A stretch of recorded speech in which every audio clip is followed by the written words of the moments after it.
A triple kill, but Soda Finn, he'll deny the plant. Easy super kill. Oh my god! Soda Finn will find more! 7 seconds left, they gotta pick up the diffuser, but Tommy lines up both! Tommy with the 1v3! Device, misses shots, he's gonna have to go for the front. He pushes on through! Dylan is better! Round 2, and there's another as Tyrants is finished off, and they all line up for Bone!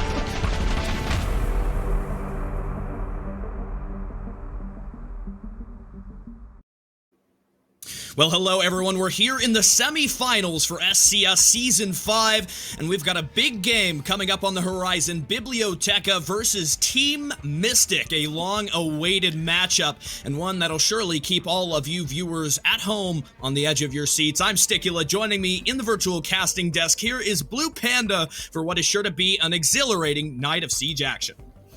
Yeah, it's coming into a very, very big matchup for this season. Obviously, Team Mystic versus Biblioteca, the majority of the former synthetic roster. Biblioteca, they probably do have a bit of an ask on their hands at the moment, given that Mystic, so far, they've only dropped a single map throughout the run of the season, and that was to PDHM in the quarterfinals. So, Biblioteca, it's going to be a hard ask. They have an uphill battle ahead of them, but in saying that, Biblioteca did come through their quarterfinals beating Aerial Arise, so, I mean, they might be the team to do it here. Yeah, and that 2-0 over Aerial was certainly a shock to a lot of people watching and the fans of SCS. For a team like Aerial with so many trophies, with a lot of fans behind them, for them to have lost that match, to be down in the losers bracket now, is kind of a question mark. And I think there's a lot of questions left unanswered between both of these teams. Team Mystic having had quite the struggle in last weekend's tournament for NSG, losing out and being sent into the lower bracket over on that side of things was not what I think a lot of people would have predicted. You can see here in the lower bracket so far, Aerial Arise already guaranteed to move into that second round, with PDHM putting their full focus and effort into the Challenger League, where I'm sure a lot of you have been watching from. And in this series, I think it must be said, Biblioteca are the underdogs, but I don't think they're completely down and out of this one. No, not by any means. Obviously, they did pick up a couple of fairly decent wins throughout the season, going four regulation wins, 1 overtime win, 3 overtime losses, and 2 outright losses. So they have had a solid showing on the whole. They took a map away from PDHM earlier in the season. They really did take it to teams like Project Neo. They honestly, they have a good chance at giving, my lord, my brain just absolutely. They have a good chance at giving Team Mystic a run for their money here. My guess is we probably are going to see a third map, and we will see at least one OT, but it really does come down to a case of where we're heading as to just how close some of these maps are. For sure, and we can kind of look over towards the leaderboards now to get a better picture as far as what has gone down between some of the best players, and these certainly fit the category. Gunner, our top rating, the MVP, 1.43. There is a lot of talk about Gunner. Helio, another player in this lobby, just shortly behind him, and I think that really speaks to the punching style that we can expect tonight. This is 2 talented teams with pedigreed rosters who are coming to chase that ride forward to the upper bracket finals. Yeah, I mean, as much as we see Helio, that you've also got to take notice. In 2 of the 3 categories, there are 2 players from Team Mystic here. In top rating, it's Gunner and Whitlock, 1.2 for Whitlock, 1.43 for Gunner, and then over an entry differential, Gunner is a plus 14 rating, and Feltwinter not too far behind, honestly, with a plus 11. We see Helio there. Yes, he's making an impact for the team, but so far, he is the one standout. Hopefully, the rest of the team is going to be there to back him up when it comes to these matches. But we have seen a lot of Team Mystic and just how capable they are. And then, look at that. Top 3 players with rounds survived. Zeno, Whitlock, and Rexaby. You then look over to impact for rounds. Gunner and Whitlock in the top 5. Helio is top on 77%. But there's just everything on paper is coming up Team Mystic. Certainly is, and I think the rounds survived there for Xena, Whitlock, and Rexheavy definitely speaks to the fact that Mystic have not had a lot of shaky moments. It's been confident victories for them rolling through the season, and it really speaks to the fact that Mystic, I think out of all the teams for SCS Season 5, which has had a fairly mixed bag of competition, Mystic are the ones that a lot of people predicted to take this one right out of the gate. On the Biblioteca side of things, I cannot understate the importance that that for their team, Helio and Niccolo must show up tonight, because if they lag behind, I don't know if Rice Daw and Unfair can carry the rest of that weight against such a strong, very coordinated and consistent team like Mystic. Yeah, I mean, it shows in the matchup here. Overall points for the season, 11 for Biblioteca, 28 for Mystic, more than double what was achieved by the ex-synthetic roster. And then round differential, plus 40 round differential for Mystic, plus 3 for Biblioteca. So there is a lot of ground for Biblioteca to claw back to try and get back. And on the whole, stats are not terrible. They are putting up numbers across the board. We have seen less of certain players on synthetic, whereas I mean, we've had an entire season to watch Mystic absolutely dominate there. The fact that you are seeing a 72 kill split on Gunner in terms of kills and deaths, the man has an insane impact on these matches. And for every death that he finds, he's almost finding 2 kills guaranteed. And I think there's also something else to sort of read into here with Team Mystic statistics. I did mention earlier their stumble in NSG's monthly tournament, and I think that was largely due to the fact that for some of those matches, Gunner and Zeno were both absent. So when you've got the top-rated player like Gunner probably strafing towards league MVP overall this season, if you're lacking him, if you've got somebody in for a sub, that is going to affect your performance. And I want to tag on a bit of an asterisk here, because even with having young Alec and Mata subbing in for that NSG tournament, they still gave aggro a run for their money, which is an incredible thing to say, playing with only 3/5 of your starting roster. Yeah, look, it's always going to be a challenge at the end of the day. I mean, it's something that we're seeing over in ANZ now with their Pride's new Oceanic Challenge League roster. They haven't quite found their 5 players that they need in their starting lineup. And it's one of those things that can undermine confidence, undermine capabilities and team coordination. So it's one of those things you want to be coming in with a 5 stack that you trust implicitly. You can be assured that they're going to show up and play their game on the day. So really, Biblioteca, they need to come in. They need to make sure these newer players are fulfilling their roles, because I mean, it's very much a case of you cannot rely on Helios to carry you through this best of 3 in the semifinals. Team Mystic are going to be bringing their A game. Well, maybe not necessarily the A game going into the grand finals. They probably want to save a couple of things, but you look at B+ average, honestly. Whereas, you know, that's Biblioteca. There's a lot that they need to do coming into this. And the community poll does sort of back that trend. Mystic, 76% of the community reckon that Mystic have got this one in the bag, and all of us here on the casting desk reckon that it is going to be a Team Mystic matchup. Honestly, that is the way that the cards are lying. And it's going to be on Biblioteca to pull something crazy out of the bag. They're going to have to get an insane flop and pull out, you know, Royal Flush, honestly, to be able to take this in. Well, honestly, good on them. I want to see them take it to a map 3. I want to see a competitive match of Rainbow Six Siege here. And if Mystic lost, I wouldn't be that upset, honestly, because, I mean, what a story it would make. It certainly would be quite a spectacle to look back on. Let's go now figure out where we'll be taking place for this best of 3 tonight. Clubhouse, Coastline, both out of the way, leaving us with Kafe and Chalet. Quite the interesting pick there by Team Mystic, going for the new map in the pool and guaranteeing we'll get a look to see what they've been preparing ahead of this one. I did manage to speak to both of the team captains in the run-up to the semifinals match, both of them saying that they are confident Chalet is a map that they know how to play on.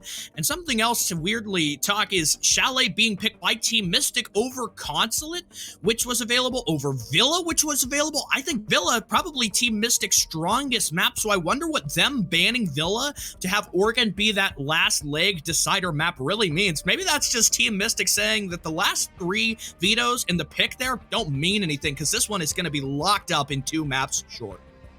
Yeah, I mean, Chalet, it's coming. We already see this strategy starting to fall into place. Like, teams are understanding how they need to play the map. So I think this is maybe Mystic going, we've put the work in, we know this map, we think we can take it away from them, given that Kafe is one of those staples in the competitive seed. I think this is just them showing a significant understanding.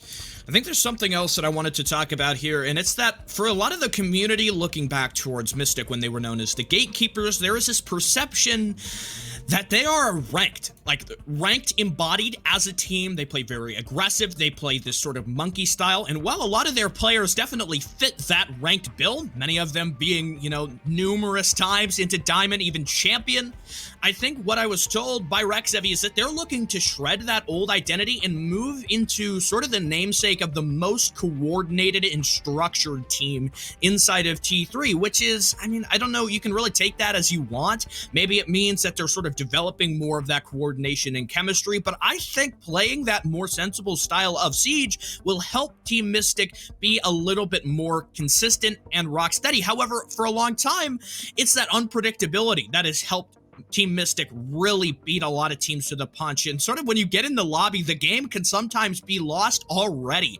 just because of the massive impression that Team Mystic leaves in their wake.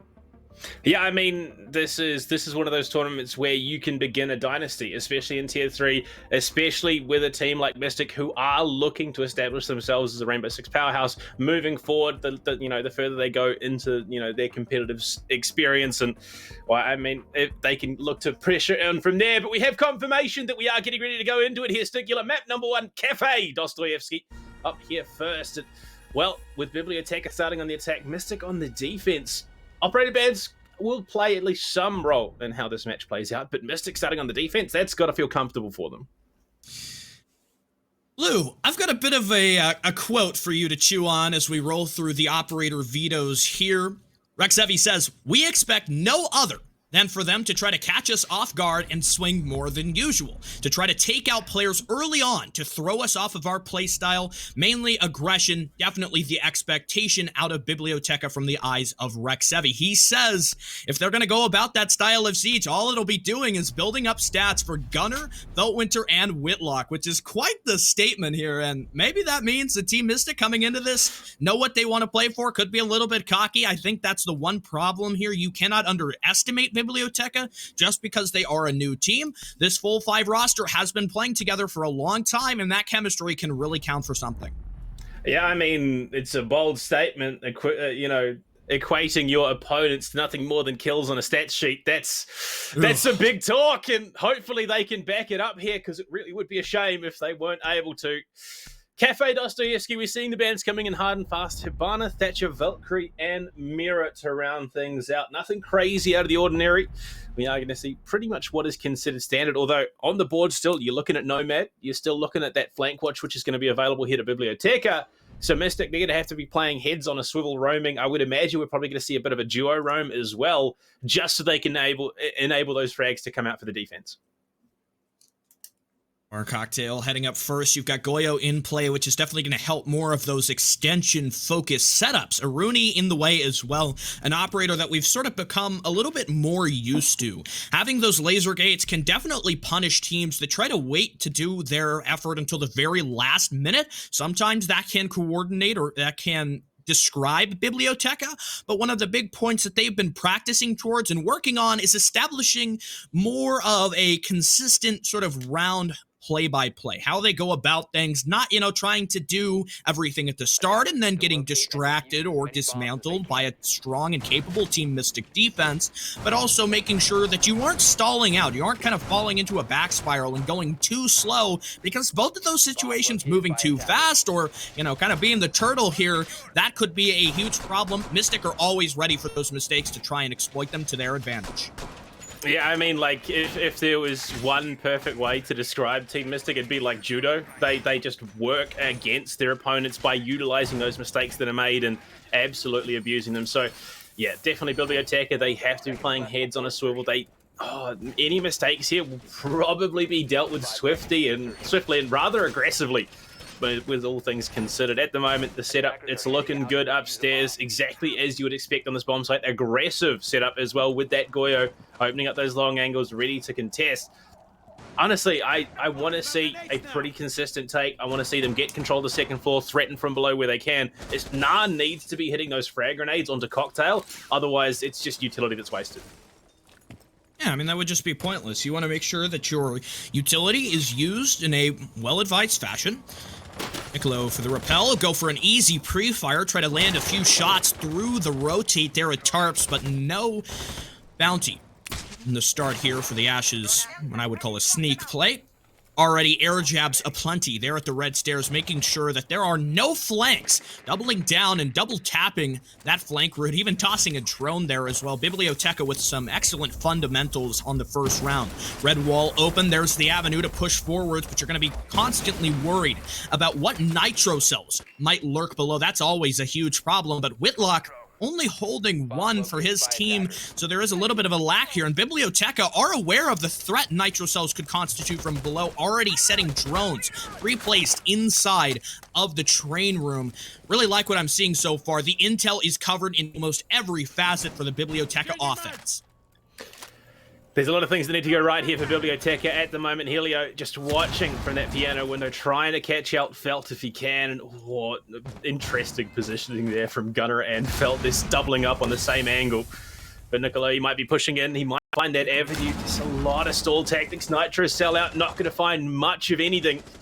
So that's just more defensive utility now off the board. They have an avenue in. They have some more security, in terms of going for that plant. Only the toxic canisters denied for the moment. And look at that, Biblioteca, they've still got a minute to work with. They need to flush out these players over by Washroom and White Corridor before they go for that execute. Otherwise, there is a significant lack of security. Two-man still position up on the skylight, trying to hold back any members of Mystic to file through the mid-site. Helio, a wonderful bang right through one of the bar tables. He'll catch out our top-rated player of Gunner. Now the pressure beginning to mount. Feltwinter for the wide swing, finds him one. Unfair going down as the time moves lower and lower. Rice is ready for the jump in. Breaching charge in position. Biblioteca, here goes the offensive play. The charge in, no, Maestro, he's not ready for him. Rice to rip him apart, and Niccolo, here he comes. Only Whitlock left in the clutch to try to work it out. He'll line up two. Double kill. Is the Goyo going to be able to make this happen? Niccolo, the plant play, going to try to get the case down in the middle of the bar as the Goyo, he's trying to creep on by, but the case is successful. Another one picked off by Whitlock. Is the intel here? Helio, oh, shut down! Whitlock, what a start as an excellent 1-on-4 clutch. That was, oh, that's rough. That's one of the biggest feeds I have seen in a situation in a long time. Honestly, I don't know why. They had the player count. They had the bodies. They had the bodies and knew for a fact that there is only a single player. No crossfires established. Helio was trying to anticipate the push into bar, but was too late in holding the angle. They could not have handed that up more cleanly if it was on a silver platter. It's exactly what happened. They just gave him those one-on-one gunfights, and I mean, it is what it is. There's no way you're going to give those opportunities to a player and not be punished, and this is what I was talking about. Mystic, they're going to look to abuse any mistakes that are made, and it's just like watching a match of judo. They will use their opponent's momentum, their opponent's power, and weight against them, and that's exactly what happened. They weren't covering their angles. They didn't have players covering that post-plant positioning. They aggressively swung in when they didn't need to. Honestly, if they, position one, Nah didn't need to go in as aggressively. The player sitting cocktail didn't need to stand up and go for that fight. Just wait, bide your time. The clock is now working in your favor, and I think this is just, maybe Team Mystic had it right. They're going to be swinging aggressively. They're going to be playing these much more aggressively than they have previously. And it's cost them. It really has. That should have been a Biblioteca round. I think you're right on the money there. That should have been their round. The execution was fine. It's just how they played it in the end there. They gave the 1v1 gunfights, which is probably one of the largest things you're going to hear from every caster. In the clutch, what you're trying to do is isolate your opponents and sort of work as a one-on-one storyline. Not, kind of holding your gun, firing from the hip and spraying down the enemy team all at once. No, it was exactly as we saw there, with all of the fights being perfectly timed, perfectly lined up, and the Biblioteca, what I would call Hail Mary push into the site. It worked until it didn't, and then it collapsed badly. I think this is really going to show us what's in store for this match tonight and shows us what Team Mystic are capable of, even in the face of such difficult odds. I'm sorry. It just blows my mind that Whitlock got away with what he just did. Hopefully Biblioteca will take this as guys, we need to slow down. We need to stop over-aggressing in these situations. Shouldn't have swung that way. We are going to see a slightly more restrained approach to this kitchen service bomb site. because honestly, if we see them again, just playing that over-aggressive style, Mystic is what they've already proved in round number 1. They're a team that can counteract that. Whitlock can win his head-on gunfights, and they need to pull it back. They need to play a slightly slower style. Oh, Gunner, the spawn peak with the Roni. That's absolutely filthy. Luckily, he doesn't find anything for it, because that could have been devastating. I mean, losing out on a sledge, losing out on a Nomad, losing out on an ace. 3 of 5 operators on the board for Biblioteca are almost essential in attacking this bomb site. I think one statistic that some of you viewers at home might find interesting is that every member of Mystic throughout the regular season has been successful in a clutch, which definitely means a lot. I think that speaks to the chemistry that we've got going on here. Nah, we'll find Gunner early, rat play at the ticket desk, and he'll go down. So far, seems like Biblioteca are on the same track as they were attacking the 3rd floor in the first round, and that's not going anywhere anytime soon, as Rice will pick off Feltwinter in a 50-50 gunfight that goes the way of the Zofia. Already, Team Mystic, their roam is crumbling, going to need to fall back, but it doesn't seem like that's really the game plan. Zeno will go buy a drone, impact up towards the Nomad. Meanwhile, off-screen, Whitlock to find Niccolo, but Rice there immediately for the trade, despite his low health stature. I mean, Whitlock is now, 5 frags unanswered. And last time we were in the situation, he was still able to clutch it up. There's a minute 30 left to play. So Biblioteca, they are playing aggressive. They are still finding some of those gunfights. But Mystic, they're a team that can adapt phenomenally well on the fly. And, oh, this flank could be huge. Never mind, he's spotted. Unfair, just playing outside tree door. And now it's on Whitlock 1v4 situation again. This flank is potentially going to be huge, but he's spotted by the drone. He's going to stick it anyway. Holding the stairs, it takes the head off of Helio. Oh my lord, good night. Oh, he almost finds the second onto Unfair. So Biblioteca this time, they will be rewarded for their aggression, but again, it was a very near run thing, and I think Mystic, they're going to be ready now coming into 3rd round. They're going to say, actually, no, this is how they're playing. We're going to hunker down, wait for them to come to us, and make it as hard as possible for them to pick up the next one. Sort of trying to suss out your opponents here. Scoreboard open. On behalf of Biblioteca, we lie at 1-1. Going to reading room for the next defensive rotation to see what's in play for the middle floor. I think the top floor defense was good at the start. The way that it was slowed down, Biblioteca attacked that in textbook fashion. They did everything right. You could go back and there weren't very many mistakes that you could isolate there. The one key mistake that was spotted that I think does benefit Team Mystic in the setup for that defense was there was a lot of hesitation in approaching the piano side of things, getting control, trying to dominate the deployable shield strategy that we saw there at Pixel, with another lying in reserve for the bathroom. That part of the strategy in particular worked well. There was just a few 50-50 gunfights that opened a rush option for Biblioteca, and when they saw that, they did not hesitate for even a moment's notice. Yeah, there's a lot of improvement that needs to be made here. It's not a done thing, and I'm so glad to see that we had that bomb site change up coming to 2nd floor.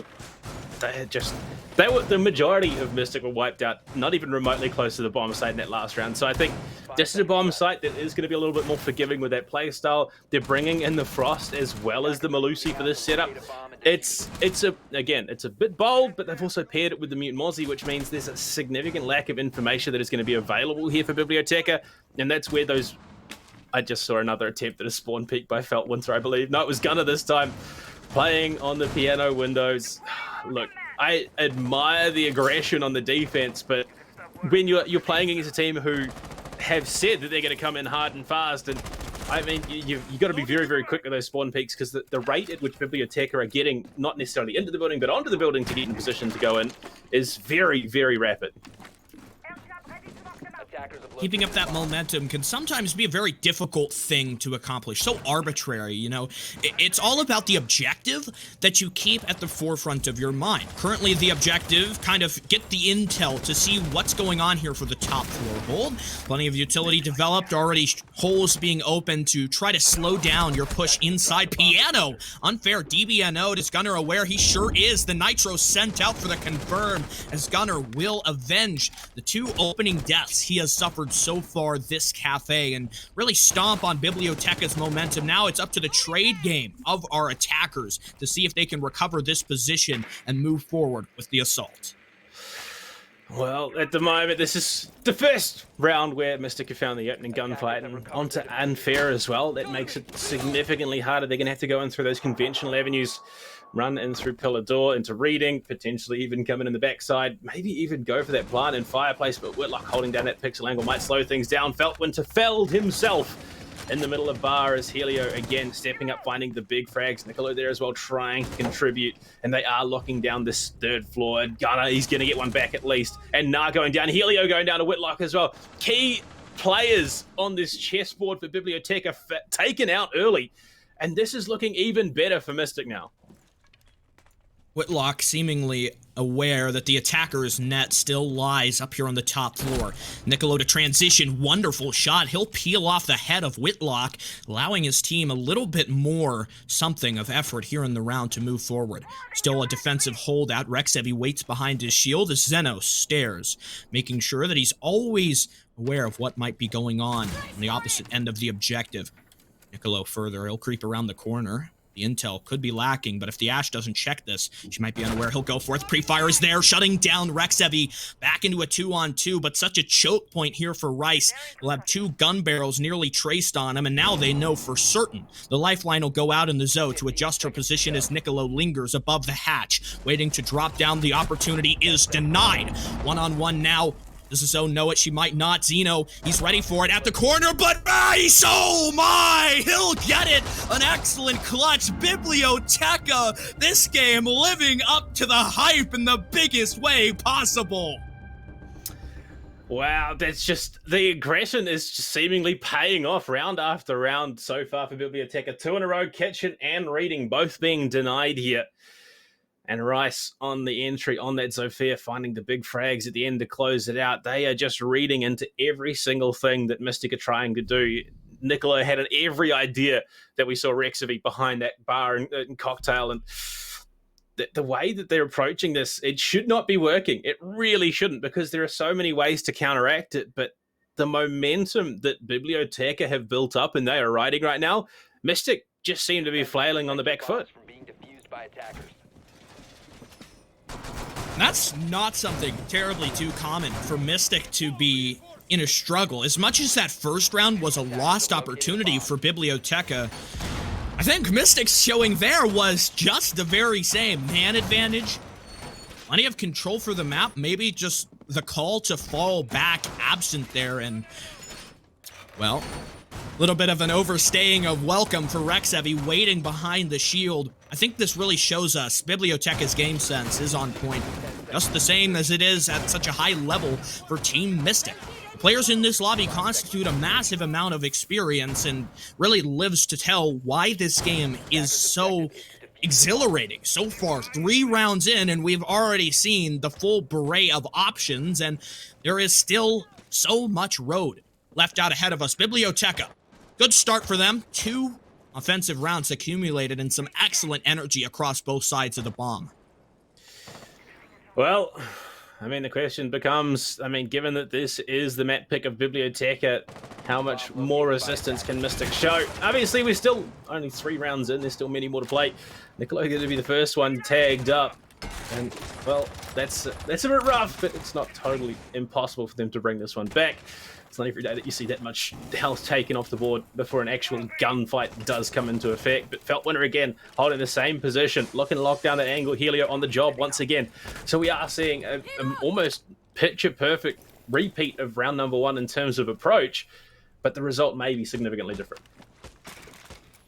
And a few changes here as well, notably Aruni and Goyo gone for the introduction of Cade, and as well the Malusi. So I wonder how that's going to change the way this is oriented. You don't have as much support for the pixel shield from inside bathroom as would be normally expected. So I think there's going to be a sense of, you know, patience, kind of more passiveness, really. You don't want to overstay that shielded position because the ADS gets burned. If you have the utility to fly out there, and now it's locked off by an air jab, pixel basically nothing, a non-option. Waiting there in the bunkered position as Biblioteca move further and gaining map control. They are doing well of establishing themselves, looking to get themselves in the prime position to go for that explosive execute onto the bomb. So, but there's still so many tools they need to worry about locking down these angles. Gunner playing very aggressively behind the bomb chassis, staring all the way through at a cigar shop. And, well, Nicola, if he's not quite paying attention, might be gunned down for his troubles if he goes to use that defense or an attacker utility. And Rexaby as well, playing bar stock. There's a lot of things that could go very, very wrong here for Biblioteca, but there's also a lot that could go right, especially given they have now taken control of Pixel. They can start to pinch in towards top white and cover that cross into Cocktail. They've got the angles, they've got the positioning. It's now going to be down to the gunfights with 43 seconds left here, Stick. It's going to explode in a moment, but it's still impossible to tell which way it's going to go. Cauldron really starting to boil over. The lack of Thatcher banning by Biblioteca has caused a bit of a problem. Whitlock, the nitro is ready. First, though, smoke canister to try and stall the progress out. Sophia Rice eager at the waiting period. 2 big kills, though. That could be huge for Biblioteca as Whitlock dies with his nitro. Feltwinter goes down, but Rex Heavy, he'll try to bounce from angle to angle, but felled by Niccolo waiting on new Balk.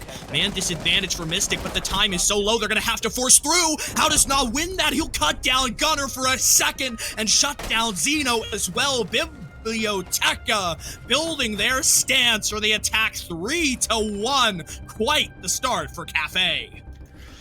Overwhelming odds and overwhelming numbers seem to be the name of the game here by Biblioteca. Everything they're swinging with at least 2 people and winning those gunfights. Just no idea for Mystic which one they want to shoot at, and it definitely feels like the brain stops working for a moment because they just don't seem to show any real resistance. And Biblioteca, they're looking on good form to take this half, honestly, 4-2, if not 5-1, if they carry on this momentum. So Mystic, they need to start asking themselves, what's the play? What do we change up? What room to breathe do we give ourselves? Even maybe, one of those more defensive extensions down on the first floor could be the play that stalls things out and at least gives them some breathing room, because the acceleration, the aggression, and the unstoppability, I suppose would be the best way to describe it for Biblioteca, is shining through here. They are not... honestly, I'd be surprised if they had an S key, because they just keep going forward. Definitely a fun analogy to make with the forward progress of Biblioteca in this game. For a moment here, I'd like to take a step back and speak about something that, from a comp player's point of view, you've probably heard about before, and that's the idea of how you play in a best of 3. Generally, what you go for in the veto is to get a strong map as your choice, ensure that you win that, and then something that is neutral or positive ground for the decider map. Sometimes you kind of have to ignore your opponent's pick, especially if you're in a position in T3 where maybe you don't have the most support staff to build up, your map pool. I don't think you could really use that for the sake of Mystic. They have 2 very capable team staff members with a coach and an analyst behind you. That is, something to talk about, especially for Team Mystic. I mean, one of the best teams, having strong and capable support staff as well. You kind of need that if you're trying to be the super team of T3, I've heard some describe them as. But to the idea of the map picks, if Mystic lose this, it's not completely down and out, but for Biblioteca, this would be tremendous to start off and at least guarantee a full 3 sections.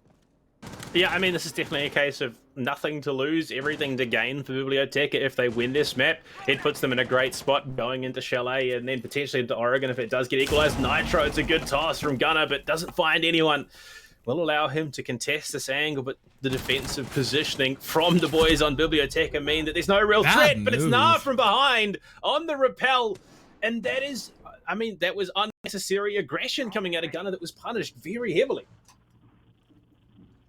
Not a whole lot of other ways to describe it. I suppose Gunner kind of wanted to play into a situation where his team would have more control of the map for longer, something that there's been an excellent job of shutting down. But Whitlock, he continues with his streak of highlight plays. Helio, too far up without support of his teammates or anyone in position to secure the trade. So far, Mystic, for their extended roam, much more successful than the last time we saw Kitchen. Biblioteca haven't been able to completely snuff it out immediately from the start. Need to be careful here. Feltwinter, where is he going? Tries to hold on for the white stairs.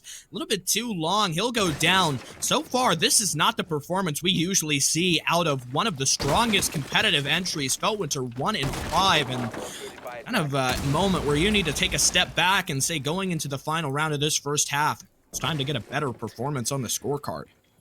Yeah, I mean, I've just been doing a bit of digging, going back and just checking the historic play on Kafe for Mystic, and so far as I can tell, they played it once this season. It was against no plants, and it ended up going to OT. They did pour it back 8-6 in overtime, but I mean, it's not an overly reassuring result, especially given that Biblioteca are taking it to them quite handily in this matchup. 28 seconds left on the clock, 3 versus 4, but with the tools available, oh, Whitlock, he just turns the wrong way, shotgun in hand, he finds the first, can he find the second? Yes, he can! Triple kill for Whitlock in the round. Rice gonna beat straight in there, look for the prone form, finds it as well. They have control of Freezer, they now need to get out of the bomb site. Zeno lines up one, but can he find the final one? Nah, equalizes. It is down to a Sledge versus a Smoke, and Rexaby! With Nah hot on his tail, with the fadeaway SMG-11 spray, just takes it, and there we go. Backs up, headshot done, and Mystic will find himself at least a second here in the half with 1 yet to go. That's not necessarily as reassuring, but it's a win nonetheless because they played that entire round off the back foot. And I don't know if you just caught that there at the very end, Blue Panda, but you could see in the kill cam, there was a red ping on the charging position, and you know, maybe Rexaby wouldn't have won that if he didn't have the intel and the communication there from his team. That's to the huge benefit of Team Mystic, who always are supporting their teammates. The chemistry, the vibes are good, and the good sportsmanship there, at least between team members. Mystic on the board for a second, keeping us closely fought here in this game. I have a feeling this could be another OT showing. I like the fact that you mentioned last time Mystic played on this map versus no plants. It's a good memory to look back on, and it does tell you a little bit about the performance for this map. I have noticed that Mystic aren't the hugest fans of maps like Kafe, like Club. They're trying to structure themselves around more of a dynamic map pool, trying to introduce things like the Chalet, which is a big part of why we have it here, and of course, well known for their impressive performance every time they go to Villa.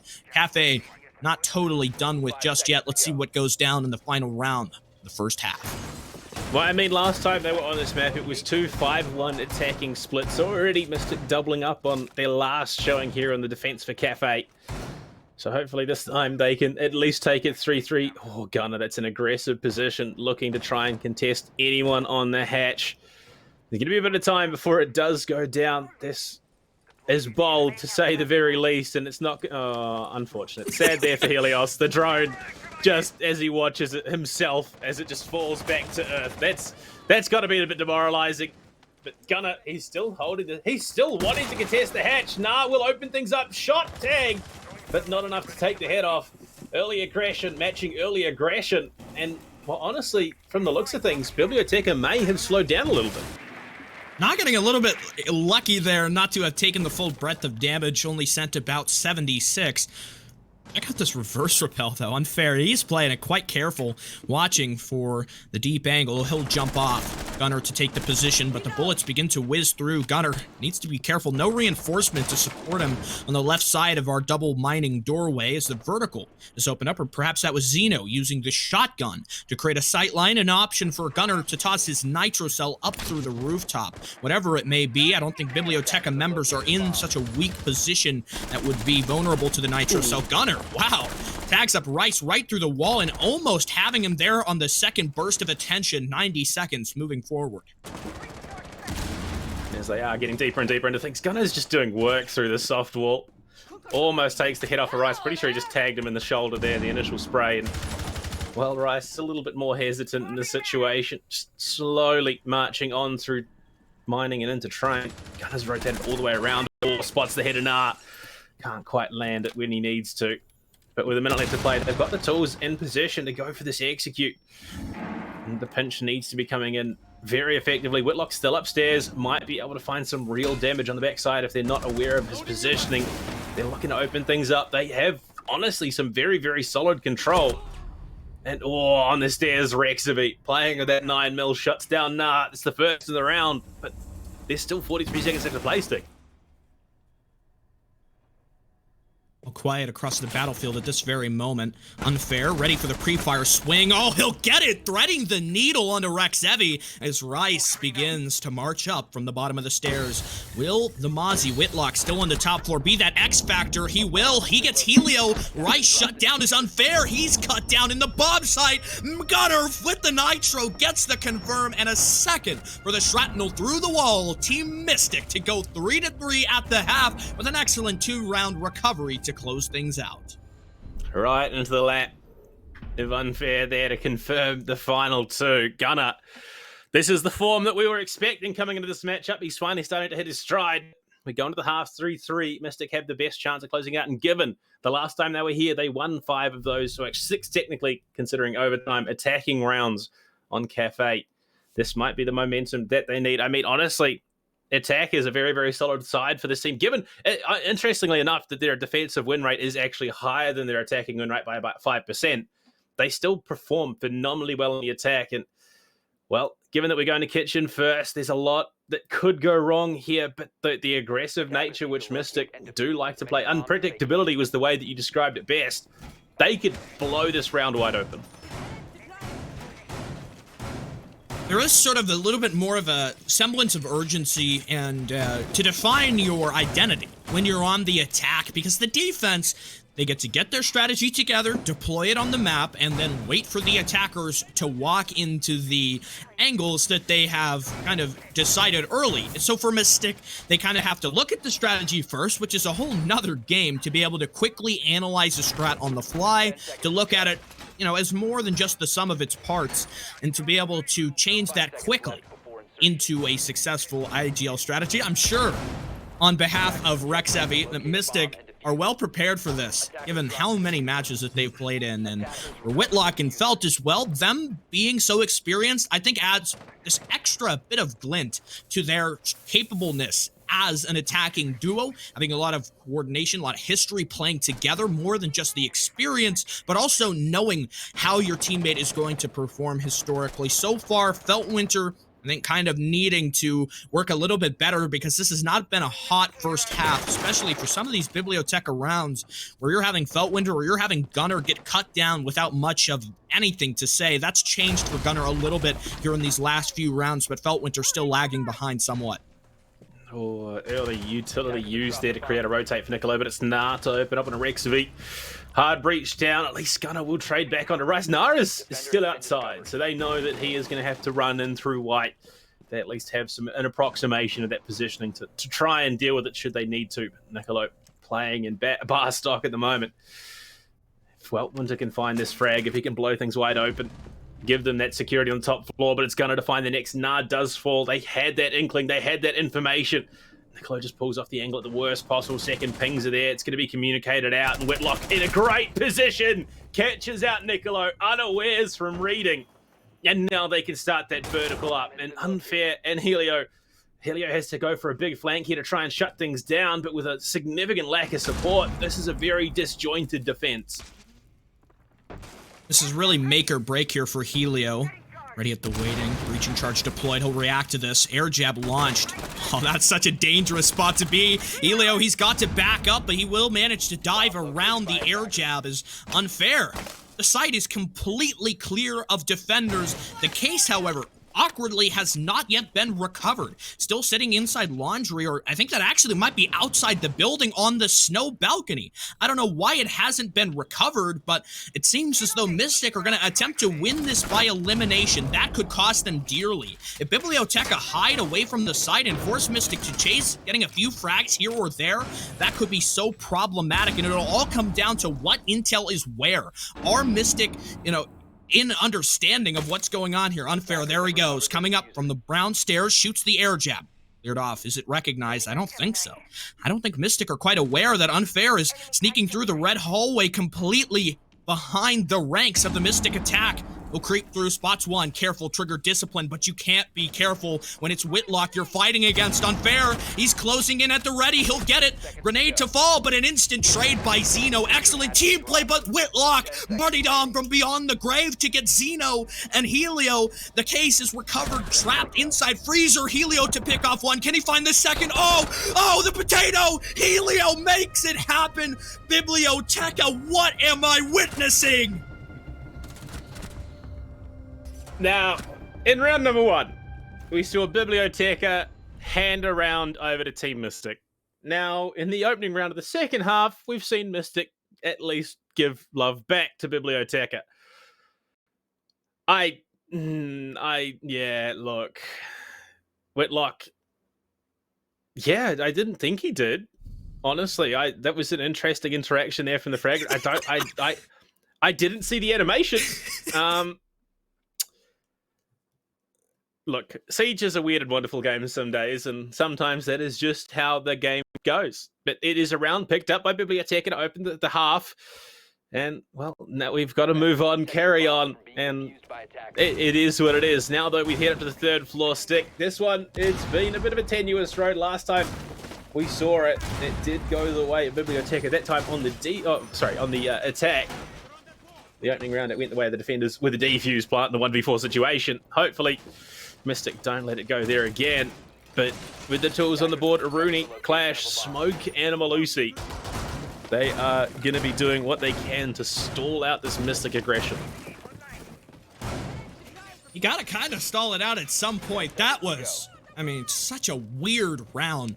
Mystic made the decision not to get the case for so long, and I feel like, you know, you could have taken Mystic out of the building, sent them in from Bakery, and that round would have been, you know, not the weird, you know, sort of Looney Tunes kind of people running in the objective without any bullets left. That would have been a little bit more something of confidence, but it will not be. I'm sorry, I don't even think that was a Looney Tune round, because the Looney Tunes still would have pulled it out of the bag somehow. That was just... Right.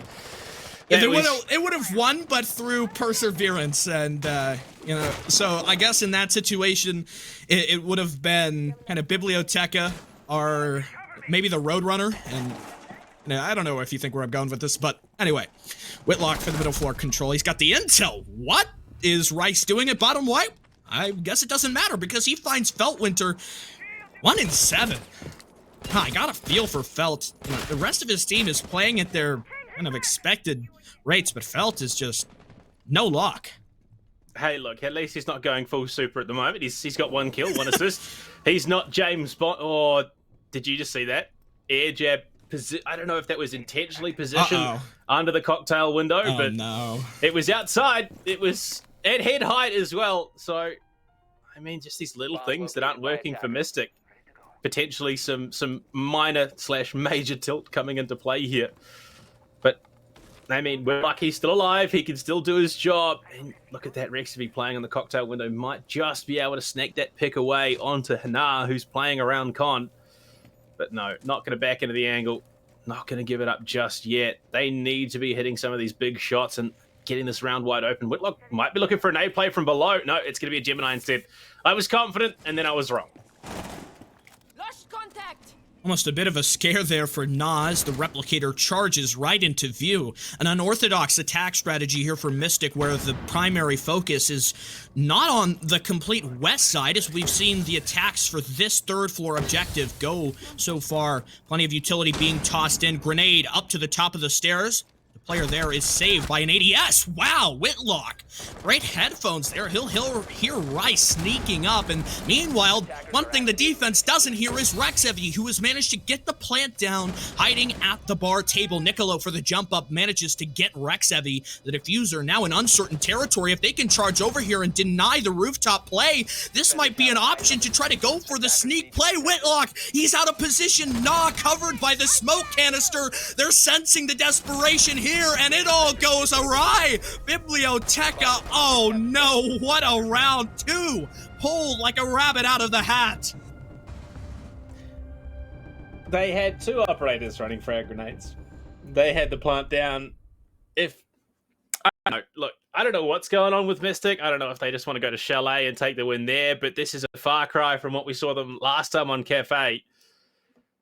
this look, you said it was Looney Tunes. I'm gonna adjust that. I think this is a comedy of errors. That is exactly what's going on. It's coming apart so much it's almost laughable in some of these rounds.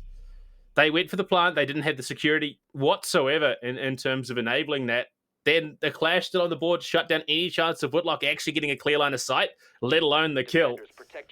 And I don't know if this is some big brain stuff coming out of Biblioteca, taking a map that is so cripplingly bad for Mystic, or Mystic being their own worst enemies. It's hard to say at this stage. All we can say for sure, though, is Biblioteca are 2 rounds away from winning it. There's got to be an adaptation here for Mystic. First 2 attacks. And I almost feel like there was a little bit of merit in the first way that they went about this. The first attack round going down towards the kitchen. It's just the way that they attacked it at the end, you know, not having kind of full focus on playing for the objective. That caused flub.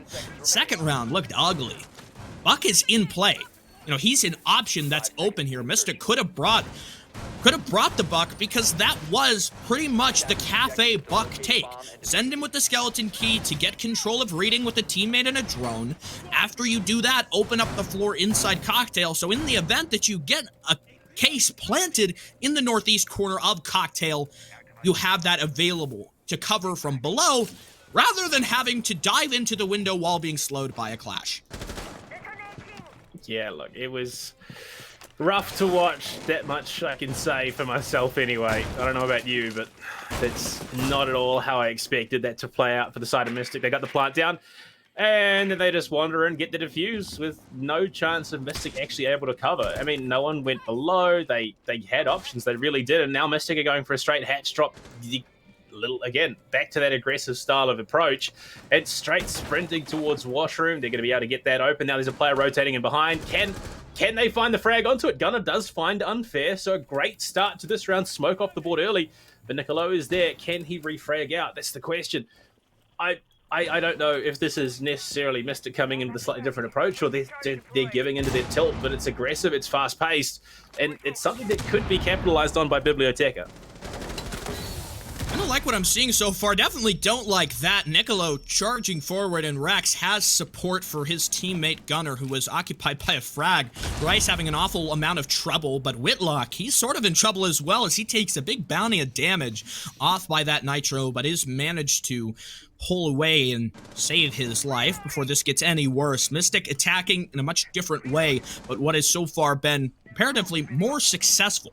5-on-3, you've got about a minute and 15 seconds to get the vertical game underway to completely compromise all of the reading positions, and Gunner, he manages to catch out one, but curiously loses the fight against Rice. Biblioteca could still be holding on here. Whoa! Nah! Through the floor to Feltwinter. This round, suddenly coming back to equal odds, as Biblioteca might be able to do the impossible.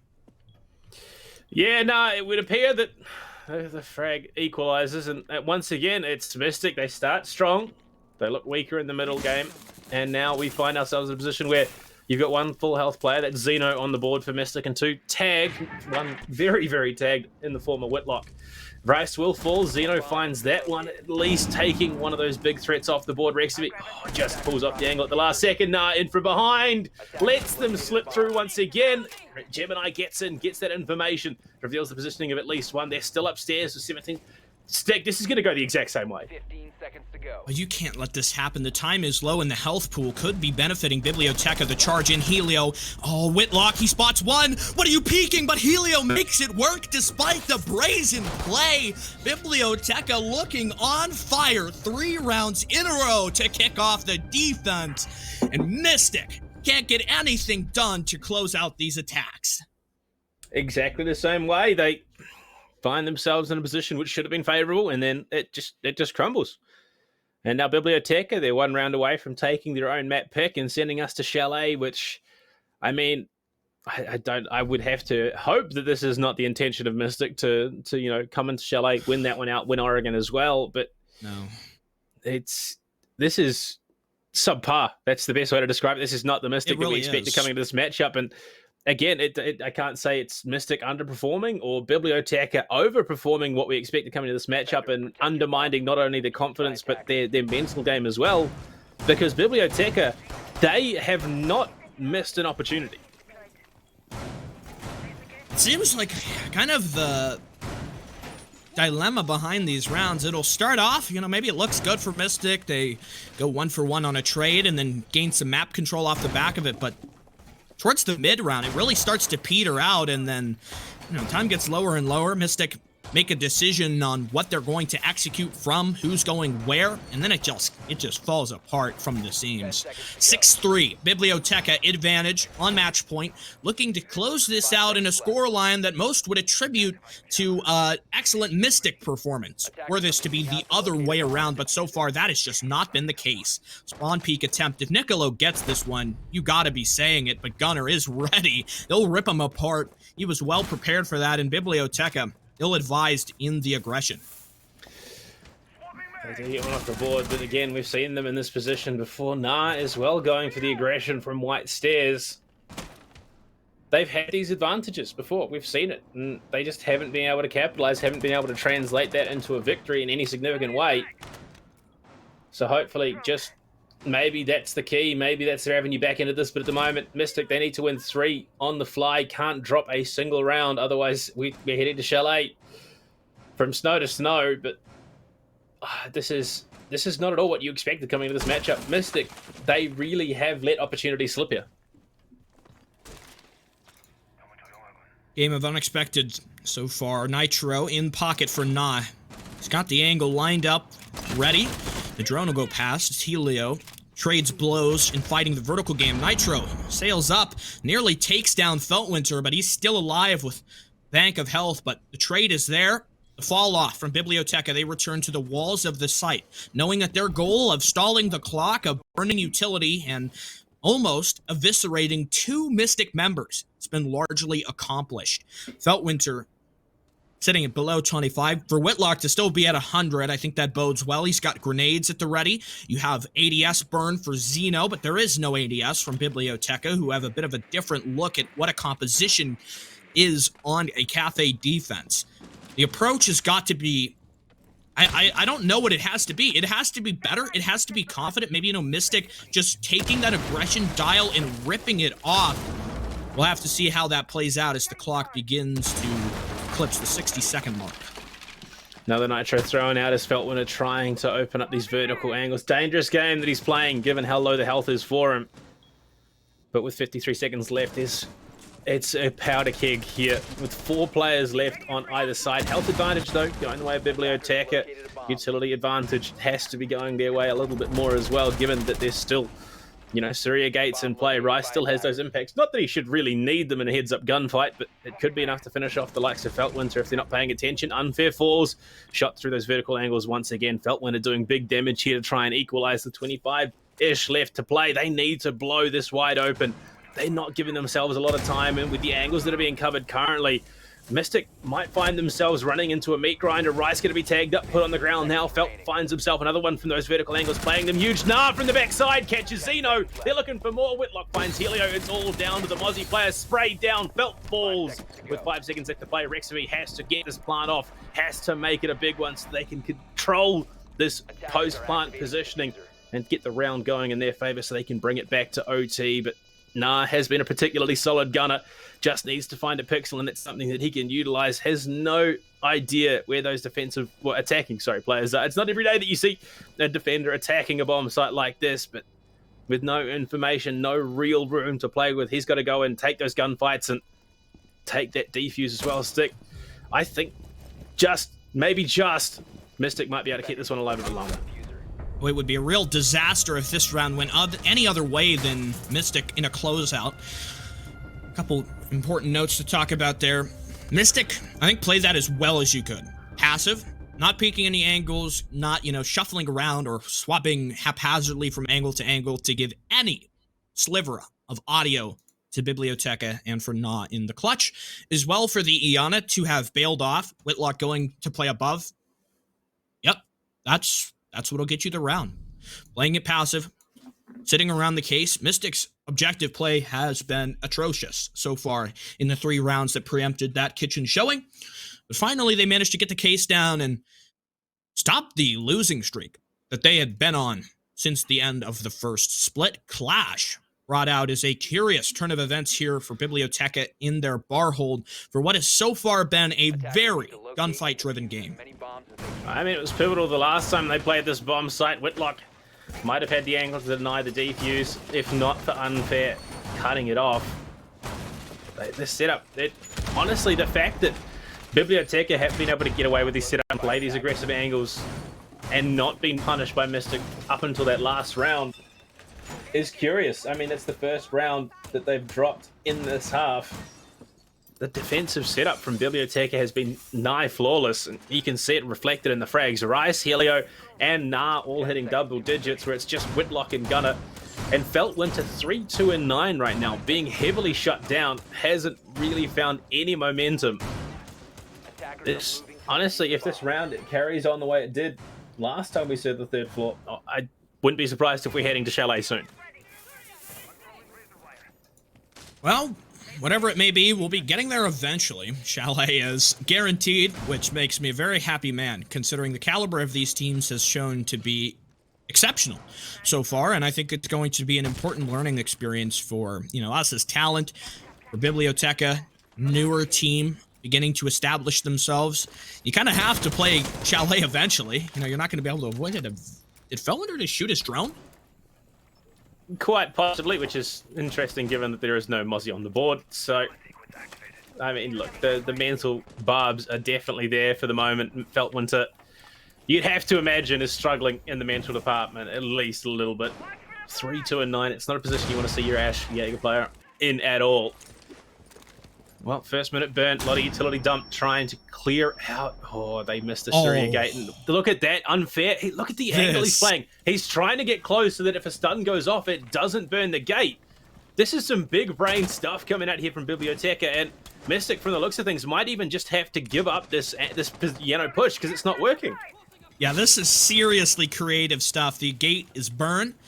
And Fair will move forward. Oh, Nicola, wow! He manages to still kill Gunner there, despite having all of the debris in the way and only a sliver of the head to spot. He doesn't get away with it for free, taking a massive amount of damage. But to shut down Gunner, one of the two top players, the only two players for Mystic having anything of a strong performance, that is going to hurt in what is a seriously important round. Smoke to block the sight line. Rex perhaps taking a tiny amount of damage. Look like by the CCE shield there of the Clash. Rice, a huge nitro up through the floor. Whitlock to fall. Both of your players on double digits eliminated. Such an important turn here. Nicolo has to be taken out. Mystic desperately need an opening in Feltwinter for the Ash player. This would be the round for him to start the comeback, to reverse what has been a struggling performance so far, and to start to get his team and his performance in gear.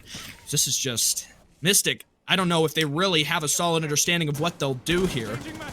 Rotate to play above, but the Clash not being taken out, probably one of the most frustrating things to deal with, given how little time is left. Unfair alive, no utility barring a single Ash breaching round to try and unsettle Unfair.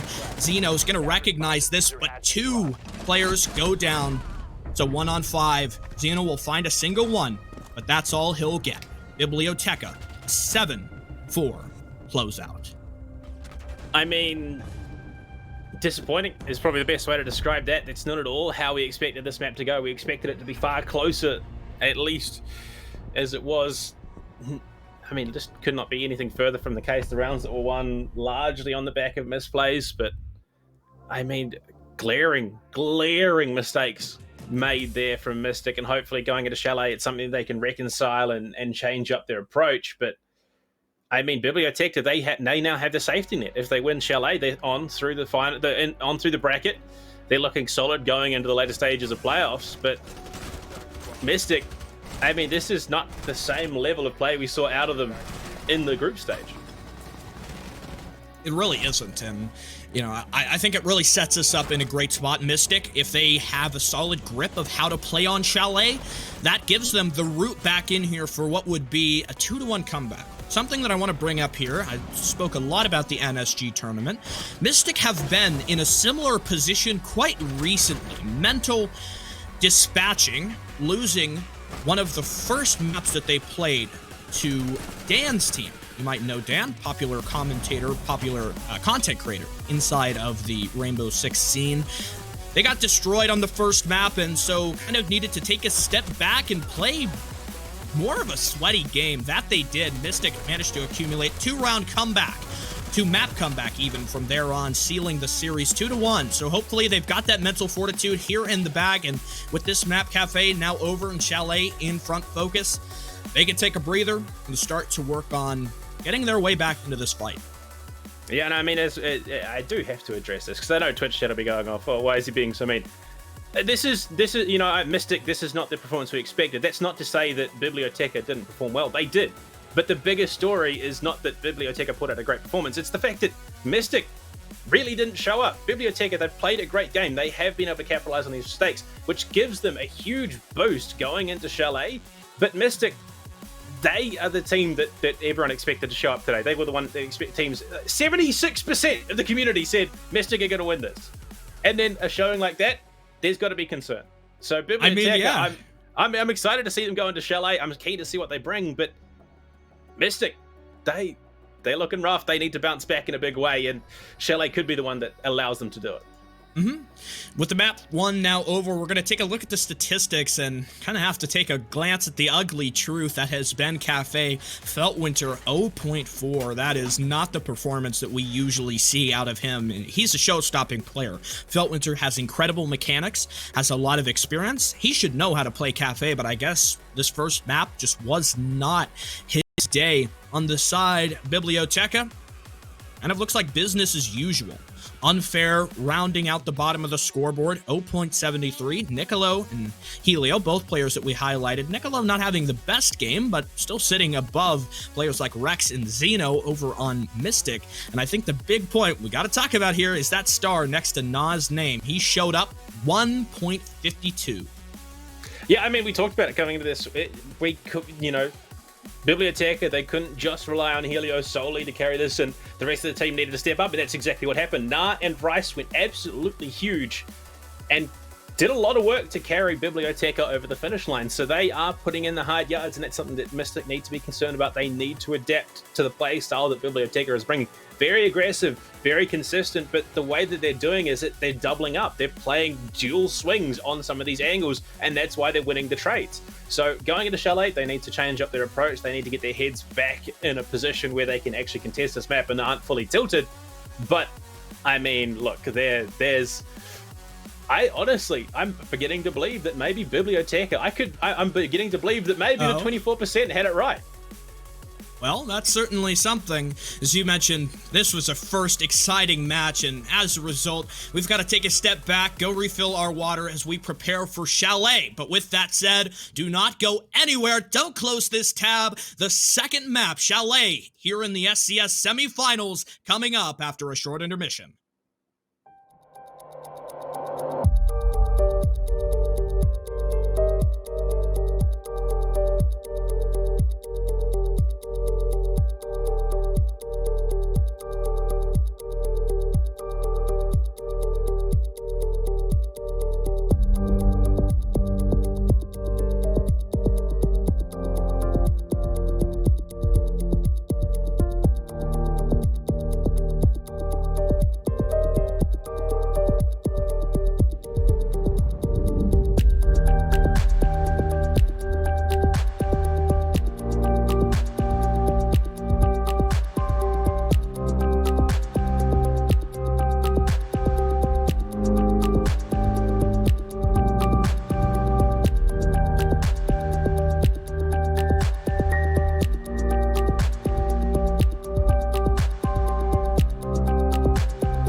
Welcome back, everybody. We're heading into the second map, only the second time that we've had Chalet here in the postseason. Sure to be another fun one, and I'm glad we have two top-marked teams to be duking it out here on Chalet to give us a clearer picture of what Tier 3 play on the newest map in the pool looks like here in North America. I'm Sticula. Joining me here in the booth for another fun match will be Blue Panda. What do you have to say after an awesome barn burner first start? Well, I mean, you talked about top mark teams. We just saw a case of one team very much hitting the mark, Biblioteca. They were on point. They were winning their ones and just playing their game. And then a team that severely missed their mark. Mystic came in. The last time they were there, they took a 5-1 split on the attack.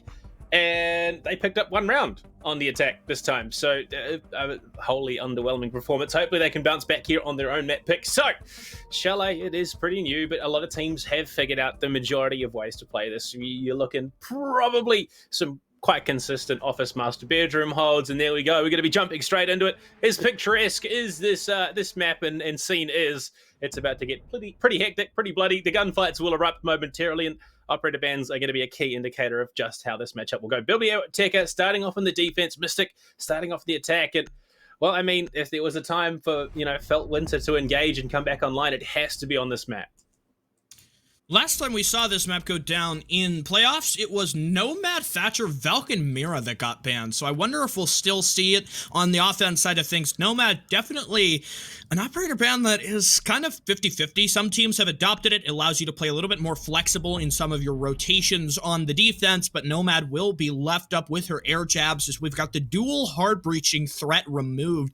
Thatcher and Maverick sent away. Over on the defense side of things, I think it's fairly safe to say probably something in an intel ban with the Mira, maybe Cade as well. If you've got Thatcher in that ban, you don't want to be looking for those Electro Claws all day long. Yeah, that was definitely what I was going to touch on. Valkyrie as well. Just she is so impactful at the moment. The amount of information gathering she offers, and it's going to be a Goyo instead coming out here from Biblioteca. They realize the power position they're in, given they're starting off in the defense. They want to bring the Cade into the fold, and Goyo, it's a position, an operator that is played a decent amount on this map from what I've seen, but I don't think it was probably worth a ban. I think this is Biblioteca trying to play the big brain. That is something, I guess you sort of have to see how this will play out. I like the Goyo ban. I think it's going to make the basement side a little bit more unplayable, because a lot of what the basement is hiding in positions behind shields. So when you've got Goyo banned, not only do you not have ease of, destruction, suddenly you can detonate one of those shields. I think common positions for the basement would be in both of them inside wine storage, have one outside of the blue hall door to allow you to kind of just jump up and peek. That makes the single door going from the laundry hall into wine cellar just complete impassable territory. The other one, maybe in drinks. But for the bar gaming setup, a lot of what you'll see for Goyo is in relation to the vertical extension, which our lovely observer Ty so expertly highlights there. We have to be able to hold down on the top floor to delay the attackers from gaining the vertical play, because if you get vertical, you're just over with. We've already had the call for a rehost. There is a call for a skin. So, look, we'll throw it back to Cams. Unfortunate, these things do happen. But, look, you look at the potential that is on the board. We're going to be getting the bar gaming first. Thatcher, Goyo, Maverick, and Valkyrie taken off. Which Cade left in the fold, Mira left in the fold. There's, even Wemai and Malusi, which have been picking up a few bans here and there. Honestly, as much as, we saw a very heavy aggression in our last matchup on Kafe, I think this could be much the same here on Chalet. You're going to have to be a little bit more selective with the shield operators that you bring. Obviously, you do have the options of Frost and Warden, should you be so bold. Alibi even as well, if you're feeling keen. But, this is a map that does thrive on verticality, does thrive on that roam game as well, given that Chalet is a pretty small map in the grand scheme of things. Goyo off the board means that there's a lot of uncertainty. A lot of these flank positions, you don't have that security anymore. I think Biblioteca might have snagged themselves a big one. If they can take the half 3-3, they come in on the attack, they can blow this defensive Mystic wide open. So with Goyo banned, who do you think as a defender is going to step into lineups to try and act as auxiliary replacement there? Look, I want to say Warden, but that's only because there's a player in ANZ in the Challenge League. It's his pocket pick. He will bring it when he has the option. But you're probably looking more like the Frost, more like the Alibi to an extent will be what's coming through to fill that role. Frost plays reasonably well on this match. We saw it last map as well on Kafe. It was picked up a couple of times there by Rexivy. So it is clearly something that is in the Team Mystic op. At Alibi, you could do some dirty stuff with those prismas as well. There's so many windows that you could abuse. A lot of people that are going to be looking to contest spawn peaks, which may or may not be there. And if you've got a prism in that position, that gives away spawn locations, all the rest of it. So I'm anticipating that we will see some of that coming through. It's not a guarantee, of course, because we've seen stranger things in the game of Rainbow Six Siege. But I am anticipating a rather unusual matchup here on Chalet anyway. All right, I could see the Frost probably in a lot of these lineups. One sleeper pick that we might have as well could be Echo, because having intel is always helpful. You know, being able to deny the plants. I don't think that's really going to help Biblioteca, because Team Mystic planted in all, 2 rounds last game. Their focus was frag out the enemies, get enough map control to secure the objective, and use the case less as a win condition and more as a threat, really, to the defense. You know, come and stop us. Yeah, I mean, the gauntlet. Biblioteca has already laid down the gauntlet. Let's be honest. They took map number 1, 7-4. So realistically, it wasn't that highly contested. Probably could have been closer to a 7-5, but Mystic just threw away a couple of rounds. But look, we're in a new map. Let's forget what happened on Kafe. Let's assume that we're coming into this from a clean slate, and Mystic will be coming in looking to play their game. On the attack, you're seeing pretty stock standard stuff. Ashe, Zofia, Iana, Hibana, and Nomad. Very well rounded, a lot of utility denial, destruction rather, and flank denial. They have the tools on the board, but you look at the defensive setup. Wemai, Cade, Mirror, Jaeger, and Smoke. Stall potential, breach denial, and then a mirror on top of that. Infuriating is probably the best way to describe it. And there's a lot of very, very strong positions that can now be set up here for the defensive side.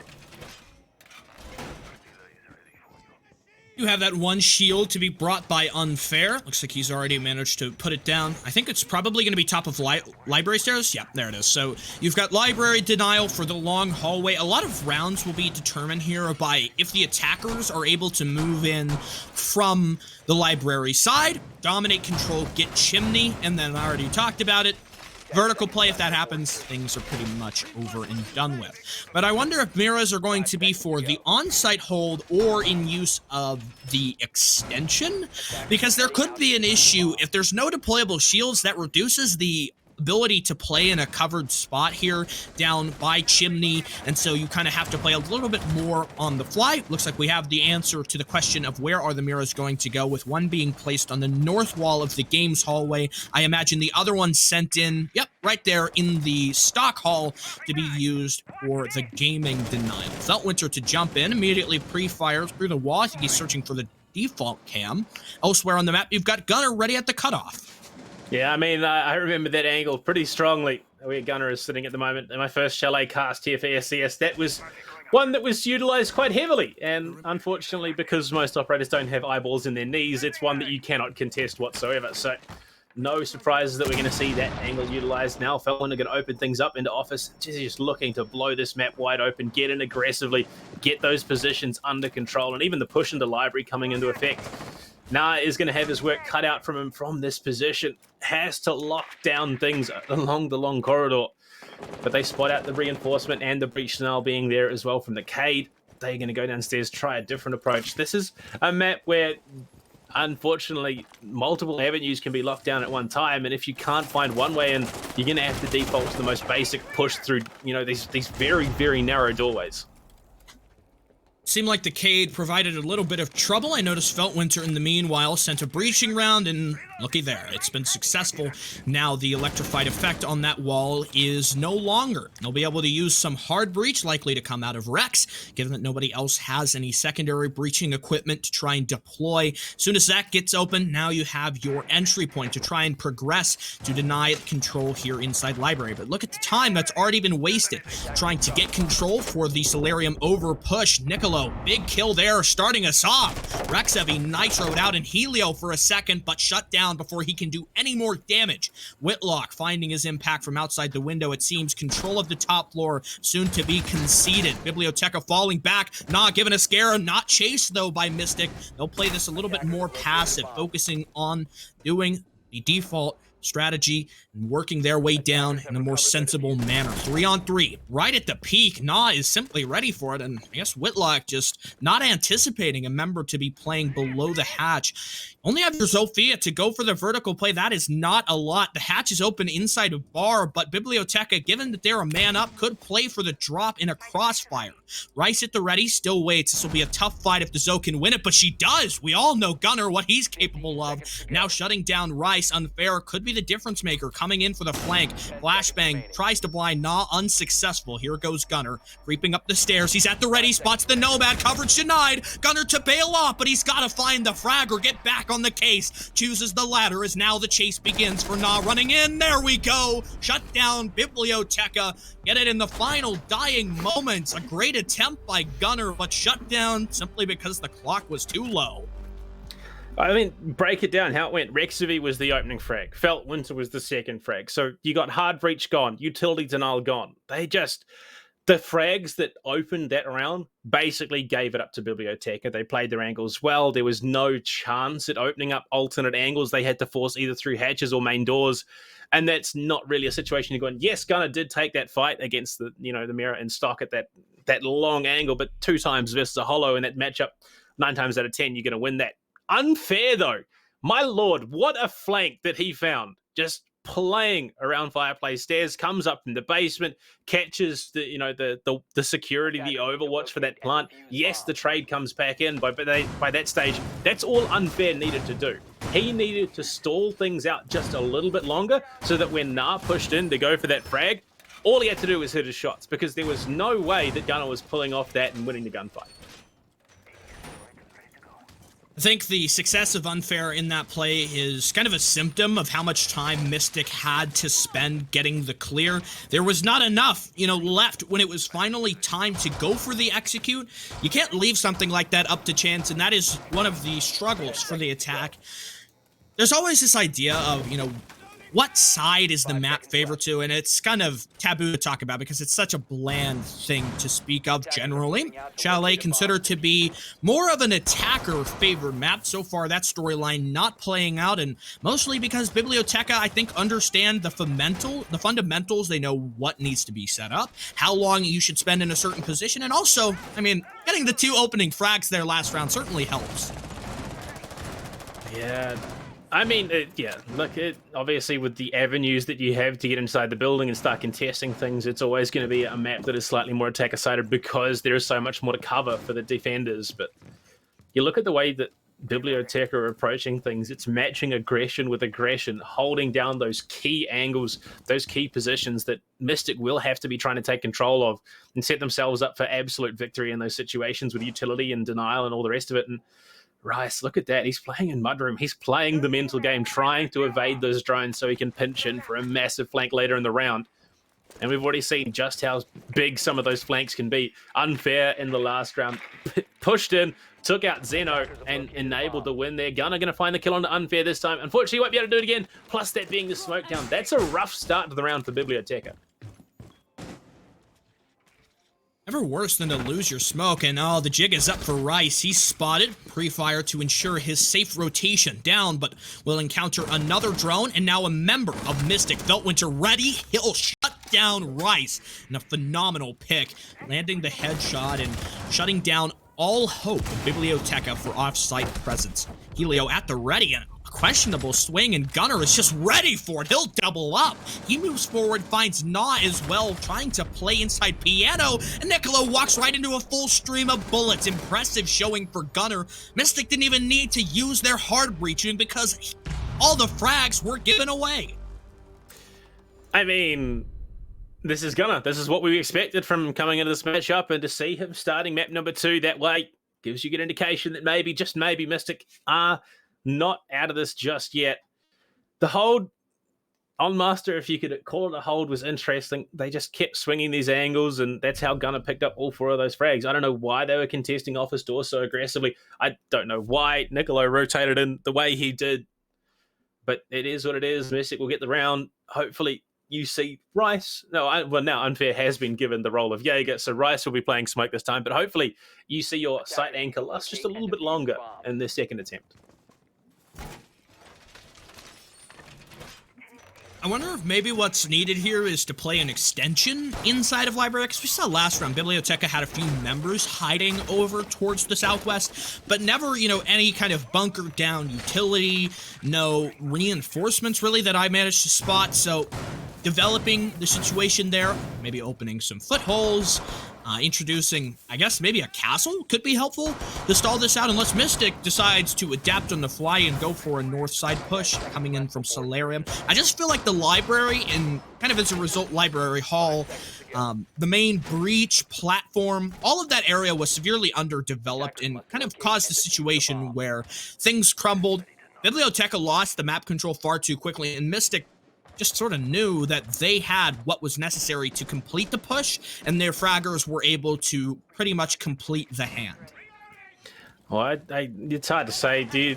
I had to put this to you as well, Stick. So do you think the reason that teams double down on Library so heavily is because of that southwestern bookshelf? It gives you security, you can contest on the double window, but if someone jumps in the single, you have that safety, that moment's notice that you can swing around and contest the gunfight yourself.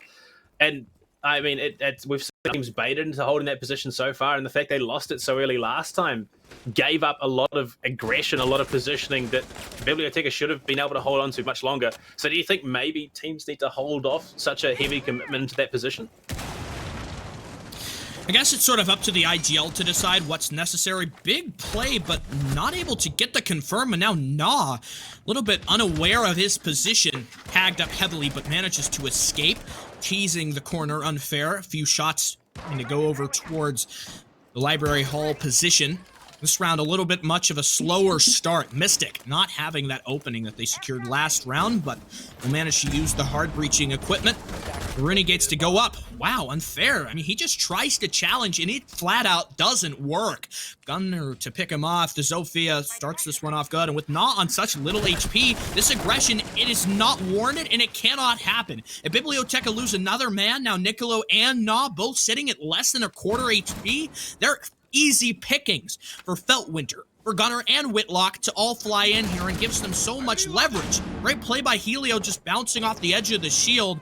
Somehow, Biblioteca having that clutch energy to be able to bring things back. I think the lack of your SOP breacher for Felt to be in position opening up the half wall could become more of a problem later in the round. Helio, nice attempt for the pre-fire, but still Mystic holding their ground in position. Rex given a bit of a scare. Toxic canister looming throughout the office.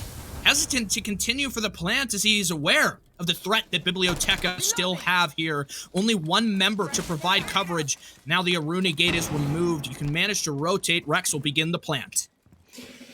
But there's a big job. Yeah, he needs to cover the cross spots the first, but is tagged up for his trouble. The plant will be secured, which means Rexavy is going to be actively in things. Unfortunately, Whitlock as well falling, covering the cross. Rice can't go down. Nicolo finds it.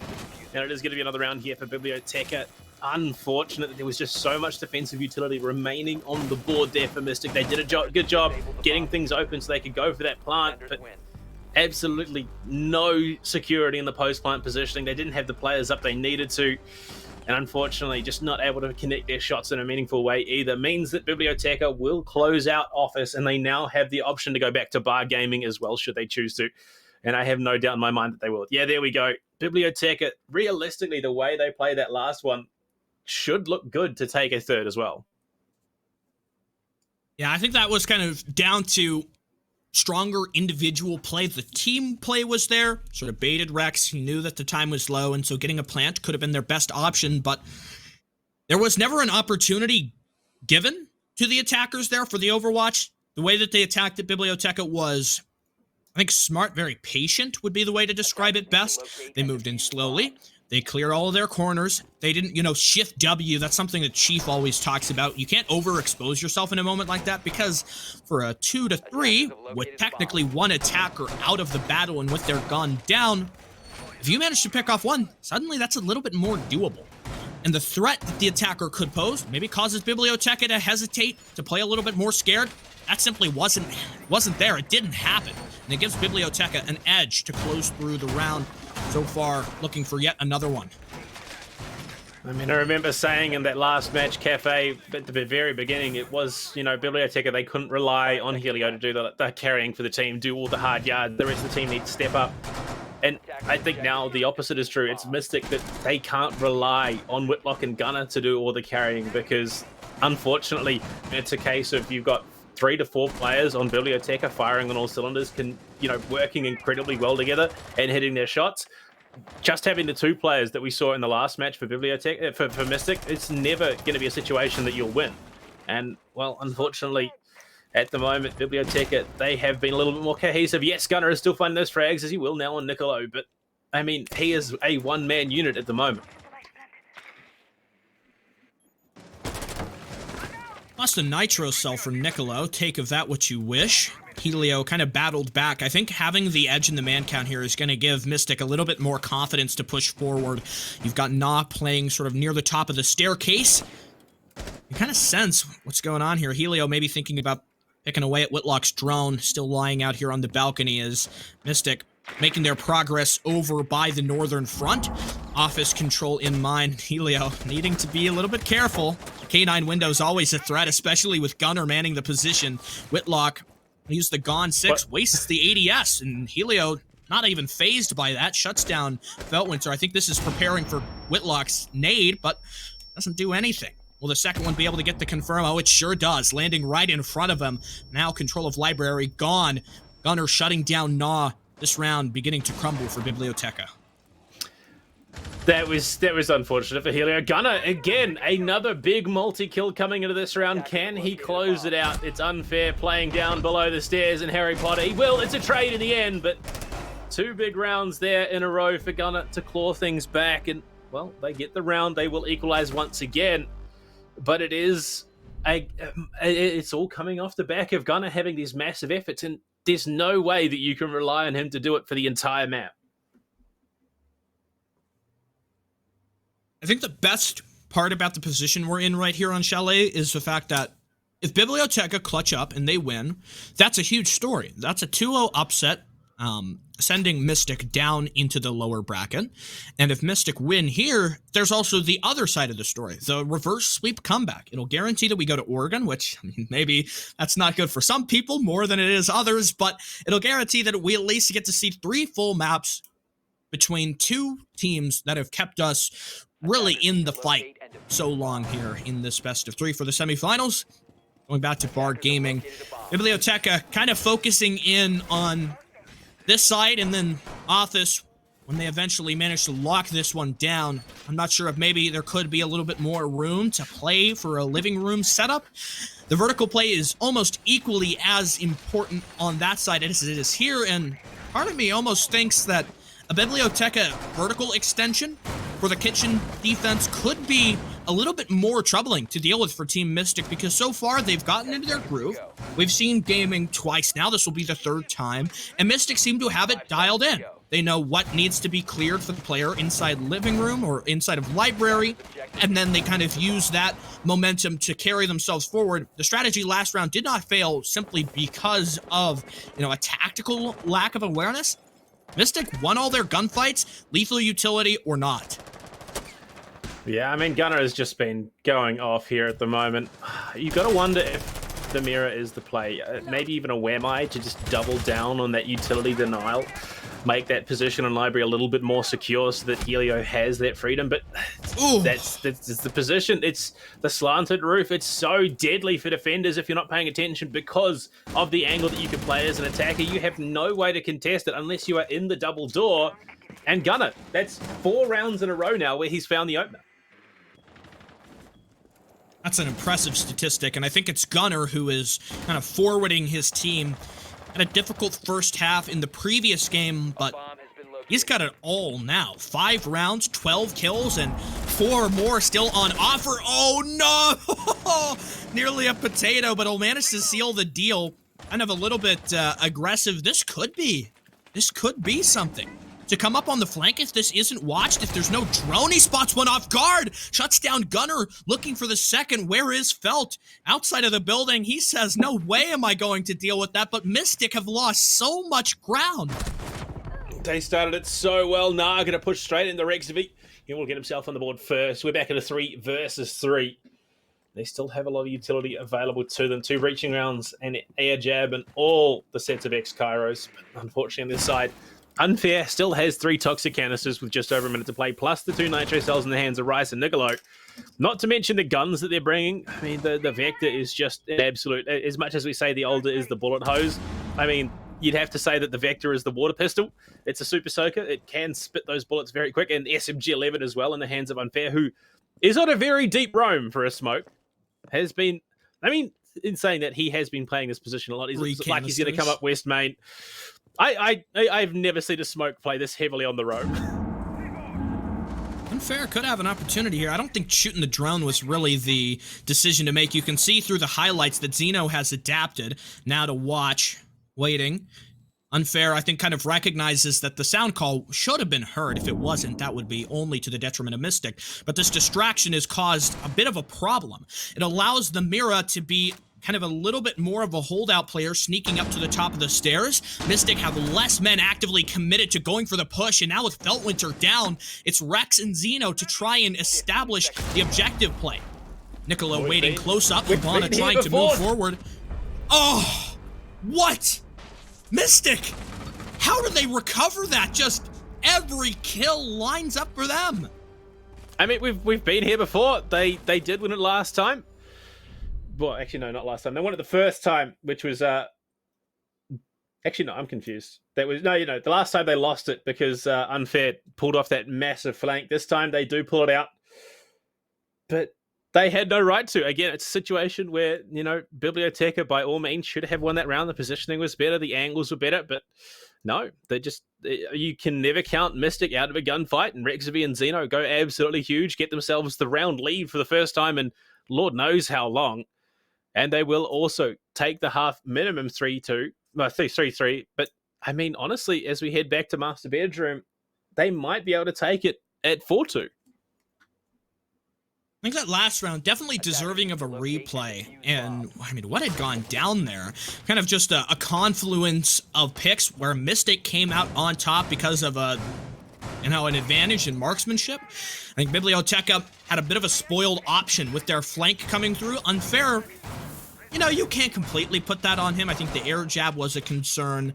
He couldn't move in, but maybe distracting Mystic, knowing that he had one of their members on lock, could have allowed the rest of his team to play more aggressive in a moment that desperately needed it. You had to deny the plant there, play the 2-on-2 on site. Mystic did that one just a little bit better. The timing was right, and Rex bailed off the plant to go hunt for the Cade hiding in stock. He got that frag, and elsewhere across the board, all dominoes fell to the advantage of Mystic. I think there is an option for a 4-2 half here. Last time we went to this site, it was a dangerous one. It came down to the final hour. Mystic lost because they put too much focus on going for the plant before they had an established advantage in any other category. Well, Gunner's looking for a long-range angle from outside. Felt when they're going for the same approach, and Gunner! He's done it. Why is he Helio. peeking that? That's rough. That is rough. It's a nitro off the board, plus that Auge 3. These operators, though, for Biblioteca have just been bouncing around. We've seen, how many different people on Jaeger, how many different people on Cade and Smoke as well. Nah. Oh, that's audacious. That is audacious. Do not peek, Gunner, for the life. Mystic are just... Gunner is knocking everyone down. I think you said he had 4 in a row before this. That would make it 5, and now as he picks up Helio, you gotta kind of tighten up. Yeah, that's exactly what you need. It seemed like putting Unfair on the Jaeger was the right decision to make. He wide swings. Bit of an awkward challenge, but I guess the wide swinging that Rex said he anticipated with Biblioteca in this match, that was certainly not anticipated, and it works to the great benefit of Unfair. Niccolo again on the roam, waiting in the basement, maybe looking to disrupt Felt, who is on cams. If there's a little bit more sense of an urgency here for Nick, he might be able to pick one up, but no, it's going to play a little bit closer inside the kitchen. You could nitro from below. Maybe that'll be the signature advantage here. Spots the opening. Feltwinter not aware of the lurking presence for Malusi. Well, then the question has to be asked, is there an air jab behind? Do they have the information they need to? But at the moment, Gunnar has a total number of frags more than his teammates combined. So with him off the board, are the rest of the boys on Mystic going to be enough to carry this over and take the half in their own advantage, or will Biblioteca bring it back and equalize? We have a minute left to find out. An unfair playing from that bathroom could push into Piano should he need to, but for the moment, they are just taking things slowly, waiting for Mystic. Why are you holding the window like that? Why? I suppose it is Felt. Okay, no, so he was tucked in by the window, not contesting it. But, I mean, if Feltwinter had gone for a pre-fire, that was a pretty free kill. Rexaby now on the plant. Do they have the security to go for it? No, pull back, Toxic Canister. Rexaby, if another one gets tossed deep, it's enough. It is. It just caught him on the tail end of it, and they are going to be able to deter the plant for the moment. Another Toxic Canister. I think it's just going to end with time for go for that plant, but look at that positioning below. They still have so much to worry about. Mystic, they don't have a guaranteed way into this. Feltwinter finds a kill onto Unfair. Rexaby going to be going for that plant once again. Feltwinter doubles up for a kill onto Rice. Can he even find more? He's going to be doing it. No, it's Whitlock to find Niccolo. Rexaby will get the plant. Somehow Mystic have doubled up and found it this time, and Feltwinter, the key player, the linchpin for Mystic to take it out and secure the 4-2 half. But I mean, last time we were in that position, they absolutely had no chance to go for the plant. This time, it's Feltwinter to show up and take it over. Yeah, you mentioned the Gunner had more kills single-handedly than the rest of Team Mystic, and I think Feltwinter maybe felt a little bit offended by that. He stepped up, pushed his team forward, and was aggressive in a moment that needed the backbone. He was there for it, despite a good attempt from the smoke canisters that almost made that round go awry. Mystic, in a situation that needed focus, had it. Had an aggressive player cutting through the middle of all of the swamp that was the site that was Piano, and with that ongoing, nothing else fell apart. You had the reaction, I think it was the Iata who whipped around, shut down the flank as it had begun to come up from the library side, and with that down, with the plant ongoing, there was really nothing left that could have been done in that moment to try and get Na the clutch. With that said, 2-4 at the end of the first half as Mystic are in the advantage. Yeah, they take the half, but I mean, now they're going on to the defense. Whitlock bringing the FMG 90. That's an interesting one. Not every day that you see one of those SAS operators playing with the SMG over the shotgun, but obviously he's got something in mind that he's going to be looking for here. Less vertical play. I mean, they do have Mira who can set up some of those angles with the ITAS, but I mean, maybe, who knows? Maybe that's the call. Looking to go for those long-range gunfights, but Biblioteca down 2 rounds, now heading on to the attack. Now going to be taken on Bar Gaming, which, I mean, it really has been a bit of a flop between who wins it. Mystic last 2 times on their attack, so maybe Biblioteca can take this one. Something else that might be interesting to know is the fact that the previous round that we saw on defense and the one before that are the first time the Mystic have held the lead in this game so far. Otherwise, it has been even odds or Biblioteca up. So this is definitely a sign Mystic have a better understanding of Chalet, or more prepared, and have, I would say, regained the mental fortitude. Whitlock and Feltwinter are sitting at a fairly equal amount of kills. Maybe Zeno not having as much as he would like to, but for 6 or 7 rounds of play, you know, he's going positive at least. Not sure what the swing is there, but it's doubled up. Unfair. Not going to let that happen. He'll get Gunner, shutting down the power player. That happened last round. It wasn't the opening kill, but certainly does give a lot of benefit for Biblioteca to make some forward progress attacking the vertical extension here. Well, get off the board again. We saw Mystic pull it out despite his deficit in that last round, so no reason to count them out just yet. But Biblioteca, they're getting good control. They're taking those vertical angles, looking to establish themselves above the bomb site. Feltwinter playing around mezzanine, might be able to shut something down from K9, but again, no one willing to give him that opportunity, that advantage. Whoa, I say that as the swing does come. No one going to be trading any bullets back and forth. Big whiff either side. Oh, Helio playing a very dangerous game in the situation. It is Feltwinter of all things, and very much seems unlocked after that last round. Minute 10 left on the clock here, Stick, and Still no one willing to budge. Biblioteca could sure use that slanted rooftop angle right now, a struggle to uproot Feltwinter, but here we go. Say hello to Helio as he'll end that struggle. Now you've got one player, Rex, contested at the stairs. Zeno's gone too. The vertical play, really just your Mira left here. Without support from Whitlock, there's not much that you can really expect Rex to be able to do. Still waiting, one across the sightline. Actually, that's the highlight outside on the K9 balcony. The Mira window still stands as it looks like Biblioteca have made the adjustment, recognizing that Mystic's hold on the top floor really isn't much of anything any longer, and it's really just Rex holding out at the staircase, something that you would rather ignore and put focus on the site. But Whitlock spots an opening, a gap in the defense, completely shut down in the trade. Rice to get Whit now as it's Rex to play vertical. Should be known up above his last known location, holding out on the staircase. Leaping over to the edge of the balcony here. He could win this one on time if he just plays it careful enough. Nitro jumped over the tandem play. The cover's not there, but Rice will save the day for Biblioteca, heading into round number 7 success on the first round of their attack split. Well, look, it is Rice basically just put his gun barrel in the mouth of a poor Rexavy right there, but it's a win. They're within one of equalizing here. And, well, Mystic, they say that really just did not work for us. And truly, it did not. They got swept aside so quickly.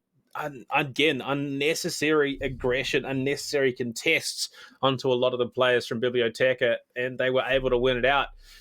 And, well, unfortunately, Rexavy could not channel his inner Whitlock, could not come back from the 1v4.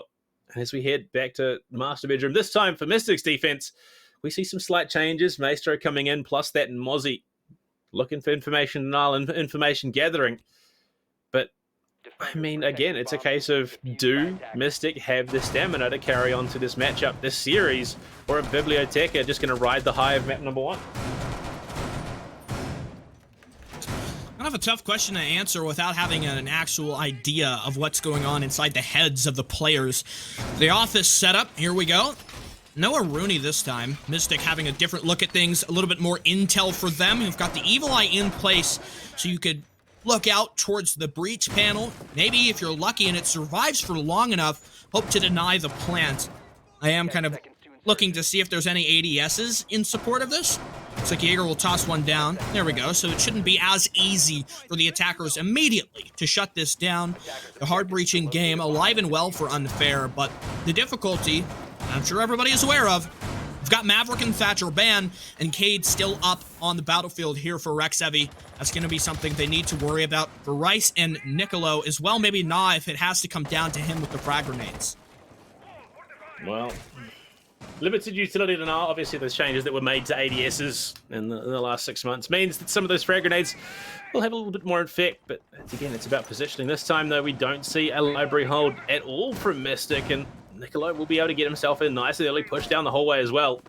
Sees that there is an opening, sees that there is potential for an aggressive contest, and they're going to push straight out, open that angle into mezzanine so they can start to contest there as well. There's so much information, so much ground being taken early here by Biblioteca. In fact, they could get in a very quick position to deal with that Electro Claw from below and enable the push into the bomb site that, again, Mystic could be caught unawares and could be swept aside.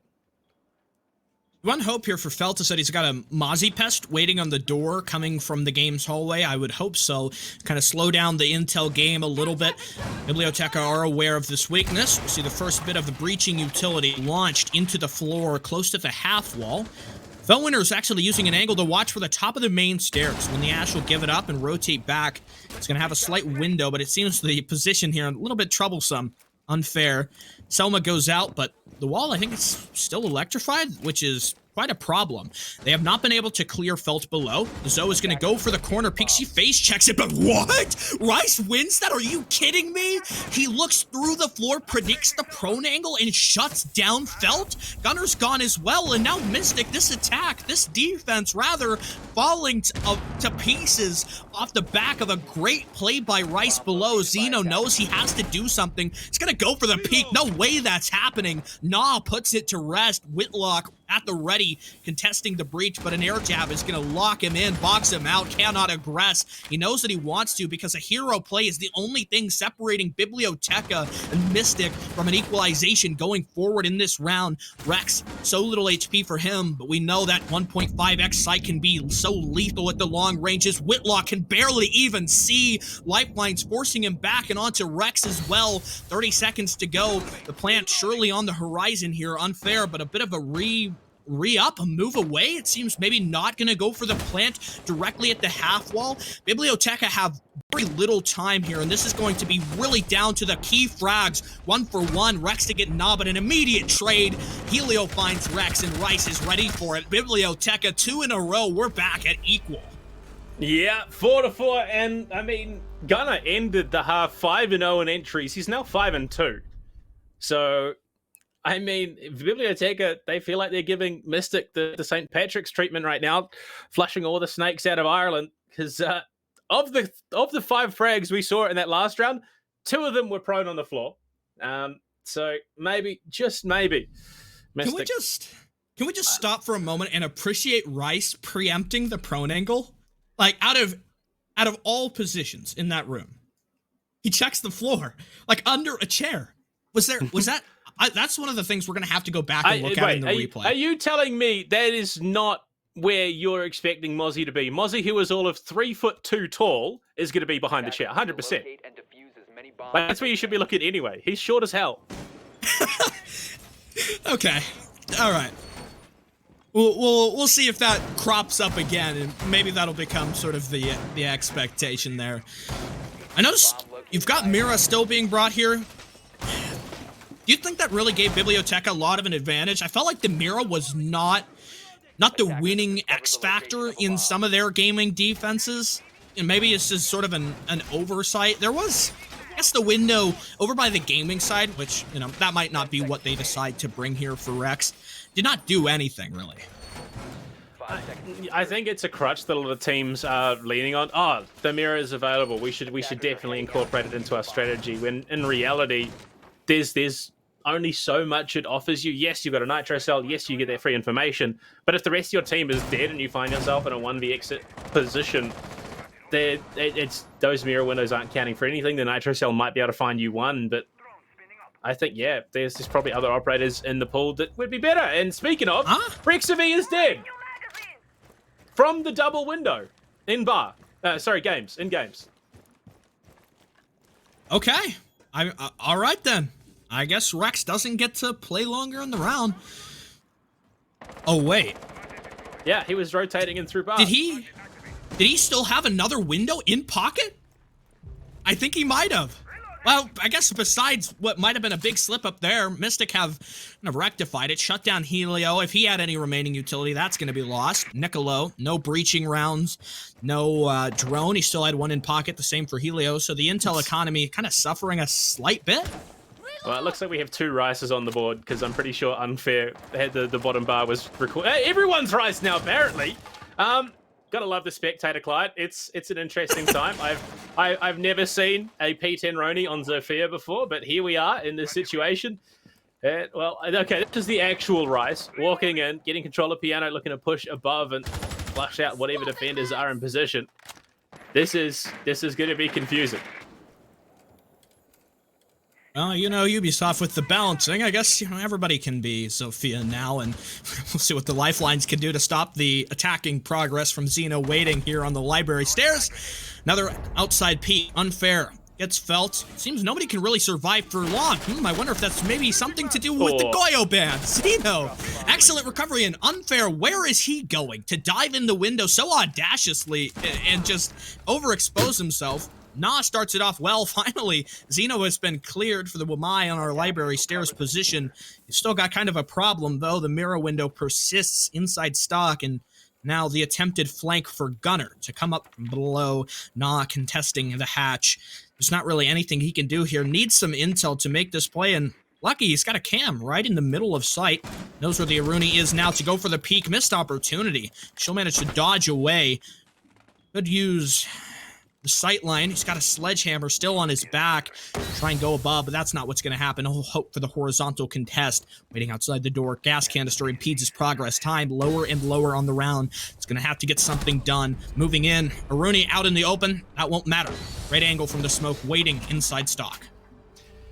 Yeah, again, I think it was very much a case of Biblioteca jumping the gun in that situation in that round. Both, I mean, Zeno didn't need to go for this re-swing onto top of main stairs. Unfair didn't need to jump in that window. They got a little bit over-aggressive. Give the round over to Mystic, who, they just play that 1v2, or 2v1, sorry, phenomenally. And for the first time, no, okay, never mind. I was going to say, for the first time, we're heading down to basement. Not going to be the case.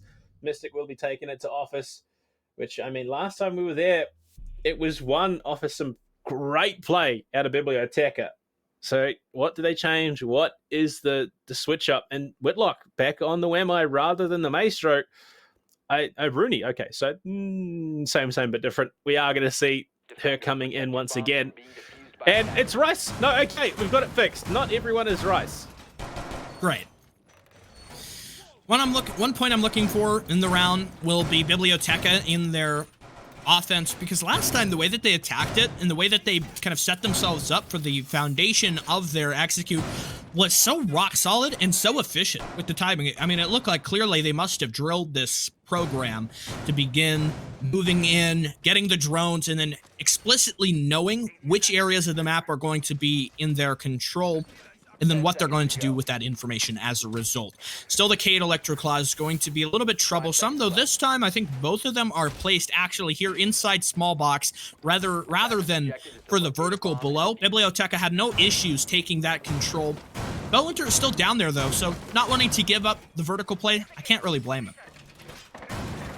I mean, it has been pretty pivotal in the way these rounds have played out. If you can get that control, if you can deny, it makes it that much harder for the attacking team. And last time we saw the Mozzie in this position. And just so you guys are aware, that is him standing up behind the table. That's the normal height that you see Mozzie at. They, every now and then, they feel bad for him. They will augment it and put the camera on top of his helmet rather than eye level. But as we look at this. Again, Biblioteca. There's all memes and jokes aside, Biblioteca are getting big control on the second floor very early on. Gunner's certainly prepared for the eventuality of a long haul push, but nobody really at the position this very moment. Niccolo had a thought there for a moment about the breaching round. Prepares the doorway to get it open. Gunner survives, no HP loss. He's not looking to contest the floor actively. It'll give a little bit of free reign moment for the Ash player to look through and try to find out if maybe the Electroclaw is within vision. Seems like Mystic are going to be able to hold out here for Mozzie a little bit longer. You're not going to have that same luck and support from Whitlock below. You've also got Rice, who is approaching on the flank. I'm not sure if this is made aware of. Mystic don't have the fullest bout of intel. Gunner is quite aggressive at the door, waiting for the K9 push. Looks like he'll get detected.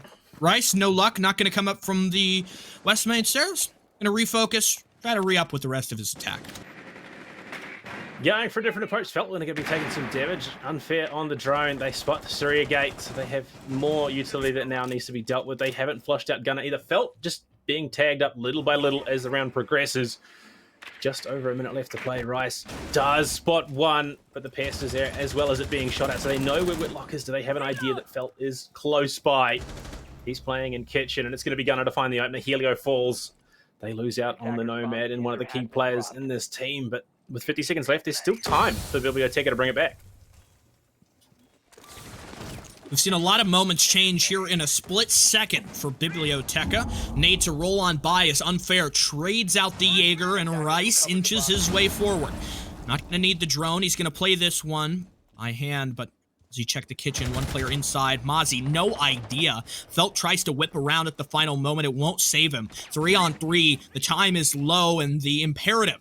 The Biblioteca reached the walls of the objective, never higher. Great cutoff there. Whitlock found on the rotation. Now Niccolo has gained control of Piano, ready at the swing, the smoke, trying to get away as much as he can, and spots the Ash. The sound call certainly gave way. We'll spot the player down inside small box. There's so little time. The diffuser needs to be recovered. Zeno is found out, but he'll down Niccolo. The time has run out. Mystic hiding away. Secure round 10. A tenuous hold on that victory, but a victory nonetheless there for Mystic, and it will be enough to push them onto match point here. Biblioteca seem to be floundering somewhat, but I mean, off the back of that, we now have to go to the tertiary bomb site. It seems that it will be basement, not bar, basement, wine cellar, and snowmobile. We aren't going to see kitchen dining, which, I mean, that depends on who you talk to as to which site is the preferred tertiary. A lot of teams, though, have been shifting away from basement. They're not the biggest of fans of it, but you got to look at what's available. With Maverick and Thatcher off the board, it's that much harder to get in. And finally, we see it here coming in. It looks like we might see Echo for the first time. Yep, there we go. It's locked in for Zeno, wanting to have a little bit more intel, prevent Biblioteca from playing surrounding the case, and the shield is always helpful to have here. The Wamai is curiously absent. You do have a little bit less in terms of what you can do to stop projectiles, which are aplenty on the offense here. And oh lord, not the blaring sun again. I remember the first time I watched this in Challenger League, the sun was there and it was not very helpful. Yeah, there's a lot of talk between observers as to which map people hate observing the most. I hear Kafe, I hear Coastline, and now it's Chalet, because why not? You got to incorporate the environment. And look, it's as much as it is a lovely sunny day, you want to be out there enjoying the snow. You don't want it right in front of your face. A little bit of a vertical hold, so almost kind of off-site presence, Mystic, to burn the clock a little bit. A few reinforcements here or there, and I mean, it's actually a little bit more than just a simple hold. Felt rushing over to the far side. This could be an option for Biblioteca to move in very quickly and dispatch all of the util, because Feltwinter isn't here to guard it. Well, they need that coverage, and with it missing, it's a glaring opportunity for Biblioteca to get themselves in. Felt pushing up long. Might he be able to find anything? Ping's coming out, so he will pull back into Piano. Not give up that advantage for the moment. The drones, though, just spotting him, will skirt that last one away. So drone economy quite pivotal here. Only 3 of 10 lost so far. And well, off that call, Rexavy will head back down to the base. Looks like we're going to see a big hunker down. Oh, Felt spots the head of Helio, takes him out as well. The Nomad going down again so very early in the round. Can he find more? No, he will fade away and pull back. But losing those air jab positions so early on, you've got to hope that at least one went out to find some utility in the round. Yeah, I feel like one thing we definitely lack in the observation tools is to know how much utility primary gadget somebody went away with. Gunner is found out, and Niccolo, as he simply pushes down blue, he isolates smoke, which is such an important, crucial pick. Especially on match point, Biblioteca need as many advantages as they can use. Echo drone still up. That's one other option to try and deny your plant. And Felt is kind of a menace. Still offsite on the flank. With Helio dead, you don't have any air jabs to make him stop. Rex will get a nitro. That evens the odds. The only real option here for Biblioteca would be to flood the site immediately. Rex is still playing, quite eager at the stairs, and now Felt it's pretty much open season for him to rotate around. Niccolo has an idea. Up. You need to be quite careful. This is an important moment. If he can shut down Felt, oh, he'll hear the sound call, teasing him out, continuing to go for the spam shots. The pre-fire is there, shutting down Felt. Biblioteca rip it back to 2-2. Rex having one of his best rounds so far, and still you can rely on Zeno to provide you that intel with a yokai here inside blue. That's going to allow you to know when and where Biblioteca are pushing from. The blue stairs given up, not going to be the direct push. Instead, you've got support from outside. Waiting for the wall is the Ash ready to push down the stairs, but here's Rex. Shotgun, one pump, misses it. Off target. Niccolo heating up in this round. 20 seconds. That's when we know it's best for the Echo, but the first drone shot out immediately. The second for the rotate. Time is getting low. Will Unfair manage to get it? He doesn't. No idea where Unfair is. The Yokais do nothing to assist in such an important round. And if this is going to be 7-4 closeout, it'll have to be off the back of Zeno completely monstering Biblioteca. Vertical, playing safe, go for the peak. Niccolo's there and simply better on it. A huge quad kill for the Ash. Biblioteca, they're not done fighting for Chalet just yet. Within one round of OT, they are looking good to bring it back here. Not a guaranteed thing. We still have the potential to go to Oregon within the next round. Oh, we have another shot at Biblioteca, knocking Mystic down to the lower bracket basement. Did not work, but off the back of that round bar will be an option once again. So far in this half, it has got 1-1 both ways. But these opening frags have been so pivotal. And once again, Rexavy defaulting back to the mirror setup, which we've talked about has done very little for either team in this matchup so far. And a large amount of the success found recently has been off the back of Feltwinter on those roams and providing that extra deterrent off-site. Hopefully he can open things up and close this map out in regulation time, because honestly, it's hard to say who would take it in OT. Yeah, that's always a question to think about. One part of this decision process for the site on my mind is we've seen Gaming and we've seen Office each twice. It's one apiece, but I would say that Office has been a little bit more decisive to the advantage of Biblioteca, and so maybe that puts a bit of weight behind Mystic going here again. Last time we saw Office, you'll certainly remember, it was one on time. The final defender just hid behind the half wall, and because Biblioteca attacked it in such a kind of last-minute fashion, it looked like they were going to win the round if they just hadn't managed to let the player slip through their fingers like sand. For Bar and Gaming, vertical. That's what's really important here. You've got to make sure that you're constantly aware of the flank. Unfair outside the window. Do you remember the last time he tried this and caught Rex before he even had his other window deployed? That was just a nightmare scenario. Yeah, I think Rex has learned from that situation. Oh, felt in Solarium. Ping's coming out, so he's just going to be playing around the corner. Can he find anyone jumping in? Just repositioning himself. Just wants to keep it safe, keep himself alive at least as long as possible. Jump down into the waiting arms of Rice, though. And with Felt off the board, there's a lot more pressure now on Gunner, who really hasn't found much of anything. I mean, he peaked 13 rounds at round number 5, and he's found 2 since that point. That is just... I mean, you have to feel bad. And now Zeno opened up to the cross from Unfair Rice with Rex.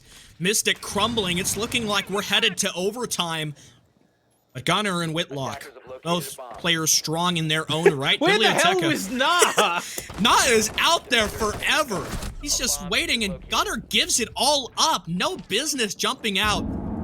It's left up to Whitlock. He's got 3 smokes, but the FMG9 is not the weapon that's going to cut down 5 opponents if Biblioteca approach this right. I guess his only advantage here is going to be the mirror window. Maybe Unfair will get into it with the Selma, remove that position even being an option. This has got to be so much pressure. Your regulation win on the line. Nicolo dead. Too fast for him to peek the hatch. Fortunate mistake. I'm getting lower. There's still 3 air jabs in place, so Helio can lock out this stock position. He's got to be aware of it, though. Oh, Rice to go down. We've seen Whitlock here before. He clutched the 1v4 on Kafe in the opening round.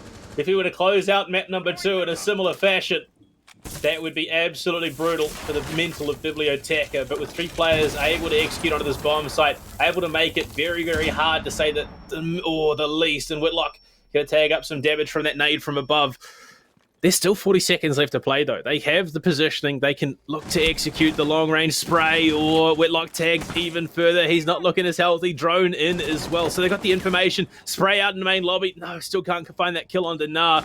Unfair on the plant for the moment. Whitlock in a very dangerous position. Still has toxic canisters. Could deny if he wants to, but he's in so many gunfights. They're waiting. They're biding their time. They get the plant down. In a 1v3 post plant, Whitlock has next to no options available. Nowhere to go, really. I mean, wanting just an escape hatch there to bail out of stock. His position, not one of any strength. And even, it looked like he was going to have another one of those plays. You got to kind of gasp and say, is he going to be able to make it happen? Fortunately not. Mystic will have to battle back. They've lost their match point. They've lost a win in regulation, though this is playoffs. So, a win in OT is a win nonetheless. No points, no any of this other, kind of effect that would have. If you win, that means we're going to the 3rd map. We're heading to Oregon, and Mystic put themselves at 1-1. A fresh slate, 1 map to close it out. But Biblioteca have come back in a way that I don't know if a lot of people were really expecting. This one, if it gets even closer, I mean, if this goes 7-7, everyone has got to watch. So make sure we're in OT here. Don't go anywhere. And I wanted to remind everyone, I'm fairly certain that SCS's playoffs are infinite overtime. So what is that going to have happen here? And there we go. Confirmation from production. Look, Stick, as much as I say I want this to go to... I think the best chance Mystic would have had of closing this map out is if they had started on the attack. But they start off on the defense. And their defense has been rough, to say the very, very least. It's been a 4-2 trade both ways for the attacking halves of Biblioteca. This has got to give them the best opportunity to close this match out. We are going to see their standard setup for this. Oh, that's rough. Saria Gate's already been dealt with, so they've got time now that they need to wait to be able to reset it. I don't know if that was a drone or what. Maybe some accidental utility thrown at it, but that is one of the gates get down for the moment. And it wasn't a drone either, because you can see using the utility log in the top left, all 10 of them still remain in the playing field. So it makes you wonder, was it an Electro Claw? Because if so, I think it was. I think that was one of the Electro Claws. That you can't. That's not okay. That's not good. I can't think of what other piece of utility would have had, would have unless it was like a pest, but even maybe. I mean, that would be better, much better than to lose one half of your entire breach denial supply. No mute, no bandit in this lineup for the defense. Well, at the moment we see the Jaeger handed over to Gunner once again. He's going to be down in the basement. No Rooney for him this time. No DMR either, which is the way he has been playing it the last couple of rounds. Zeno, he's going to be able to reset that Saria Gate for the moment, but he's playing that half-wall position with a shield. Gunner coming up for the pinch from down main stairs. What can he find here? He spots one, wins that gunfight. Rice to fall very, very early. And, I mean, Rice has been one of those key entries, has been the tip of the spear for the most part for the attack here for Biblioteca. And with Gunner still up on the board, this is their round to win. Really in every way possible here. We mentioned Gunner has had a slow second half and now starting to reclaim that somewhat here in overtime. Zeno's got to be feeling a little bit pressured, but that'll be alleviated now as Nicolo goes down. Feltwinter, a hot hand, coming up when his team needs him to. Gunner still waiting. The ace. Ooh. I don't know how he peels off that fight, but to shut down Gunner is very important here. Makes this a little bit more winnable, and Helio at the ready, almost managing to deal that lethal blow. Selma used. The Saria Gate is reactivated. Ooh, Zeno, don't want to use the smoke canister there. Might have got caught by the Saria Gate. Nah, with excellent timing, he'll charge in. Sunfair has another opening, another avenue to come in at the half wall. First round of overtime starting to wind down. Well, 2 nitros on the board. They can deny here. 3 versus 3 with 30 on the board. Oh, Whitlock just walks into piano at the worst time. That's their opening. And hey, Selma opening as well is just such a long angle. Rex, if you're going to push in and utilize it, finds 2 Helio to fall. And all of a sudden, it's Unver in a 1v2. Feltwinter and Rexy still in play. He's going to walk himself into office, try and look to cover that piano door, but there's no one there for the moment. They're playing it safe, playing it smart, waiting for Unfair to come to them. Goes to the pre-fire, and Feltwinter shuts it down. Wins the overtime round defense for Mystic. And just maybe off this round, this next one, their attack needs to go huge, and they could take it to Oregon. Seems like a lot of these close, these tense moments, Rex Heavy manages to just find a few kills that force Biblioteca to react in a way that is not to their benefit much. Baron Gaming, first sight of the defense here in what has been a long stretch of Biblioteca only playing on the offense. Mystic need to have full force in this round. I'll remind you what the progression of Baron Gaming has looked like so far. It's been Mystic setting up to go for the vertical take. Usually Gunner or Felt, or sometimes even Whitlock, will go outside of the display hall window. They'll sit on the slanted roof angle to make sure you can deny defense from playing inside of the chimney. Otherwise on the map, Mystic come in north to south, and of all the usual things that you would expect on the Solarium overtake, And as soon as they've established full control and they've moved to the brink of library, that's when the util comes into play, unless Biblioteca members have already fell and the Jaeger, who usually plays for the southwest corner of library, is already dead. Well, what could be the final round of this matchup, depending on how Mystic approach things. Gunner 16, 0 and 11, and then Rice, his Zofia counterpart, 13, 2 and 9 on the mirror for this bar gaming setup. This has been a tenuous bomb site, to say the very least. It has not okay. Unfair gunner reinforced and the hatch is open, so a teammate will have to do it instead. But I mean, you've got to wonder at what state both teams' mental is in at the moment. Certainly a bit of a rough spot. This game has really drug on for a long time and keeps us fighting every step of the way. Helio has learned his lesson. Oh, maybe he hasn't. You cannot move close to the chimney. Gunner spots an ADS. That should be free, but he doesn't shoot it. Still focused on Helio. This is such a strong position. I love the fact that Mystic have showed us this, because you can't play there. I mean, even if you get a shield, that's not going to make you really much safer, given the verticality, the height of the slanted roof spot. ADS finally shot out by Gunner. Intel still waits. It seems as though the Jaeger has no audio to hear the drone linger at the top of the stairs. The hope would be that he can eventually take this out, because that's just full intel. Every step of the way, the Jaeger is sussed out, now taken low by a frag grenade. He risks opening himself up to the sight line. Oh, he'll manage it, just barely getting away, and Unfair at the ready. He needs to get this res before they recognize that Helio is on uncertain ground. The coverage won't matter. Feltwinter, what a kill onto Unfair. Helio is back up in the fight, but at what cost to have lost your smoke canisters? I mean, that was his position. That's where he's been playing, and Helio walks straight back out, waiting into the waiting arms of Feltwinter again, just holding that angle from the window.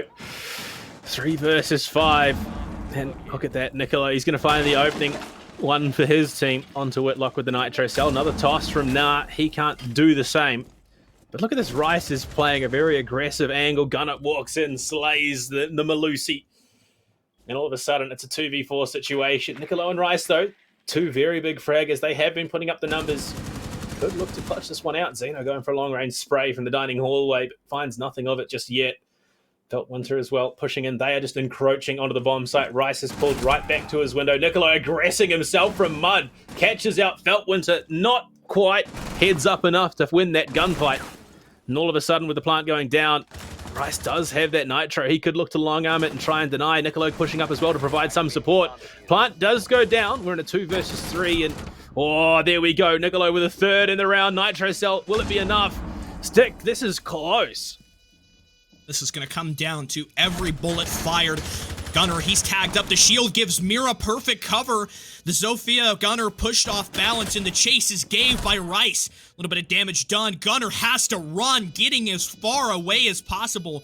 This could be the option, the long angle. Gunner going to try to play it from outside. Niccolo DBNO'd. Rice, it's a one-on-one if he can make this happen, or even perhaps think of the res. Biblioteca know where it is, but the time is low. Rice is out of position, and the round is over. Rexavy, he steps out, finds the gunfight, takes the head clean off, and, well, there you go. It is 1-1 in the series. We are back to clean slate as we get ready to head into our third map. But before we do, my lord, map number 1, 7-4. It was just Biblioteca from start to finish, determining how things played out. Map number 2, toe-to-toe, every step of the way, all the way into OT.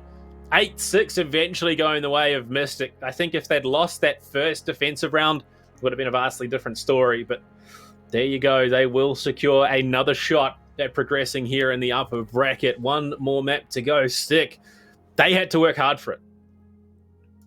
We had to work hard for it. I mean, that one really put us to the test in full overtime. Go back and take a look at what we saw. This game really had everything that you could want for the untested map of Chalet. I think the first time Biblioteca have pulled this one into a official game. We've got another map still ahead of us. It's Oregon next, a map that I think Mystic have a fairly decent shot on. This one could have been the ace up Biblioteca's sleeve with the momentum of what was a tremendous 7-4 on Kafe. All of that is gone, reset, maybe. Biblioteca are out of this just a little bit, or there's still gas left in the tank. I would certainly hope so. Well, look, it is a map that should be in both teams' competitive pools, so this is probably the best place it could have ended for either of them. It's going to be competitive. It's going to be brutal. That much is for sure. And, well, you can just see how clean some of these gunfights were. A lot of very nice headshots. A lot of very unexpected angles on the defense for Mystic. So their defense is going to be very, very interesting off the back of that. But, I mean, wow, what a second map.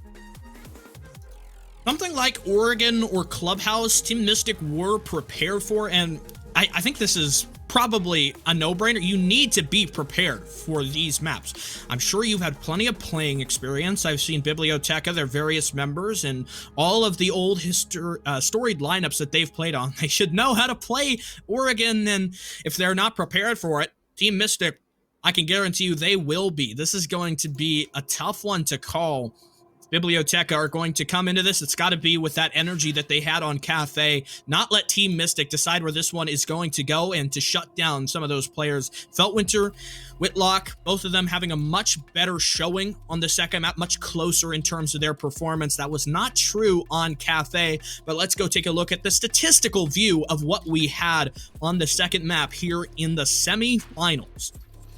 I mean, this time, it's a little bit weaker of a showing, only a 0.92 on the whole. It's Gunner, the standout showing so far in Chalet. 1.42 rating on the whole, 17-12, 6-1 on the entries.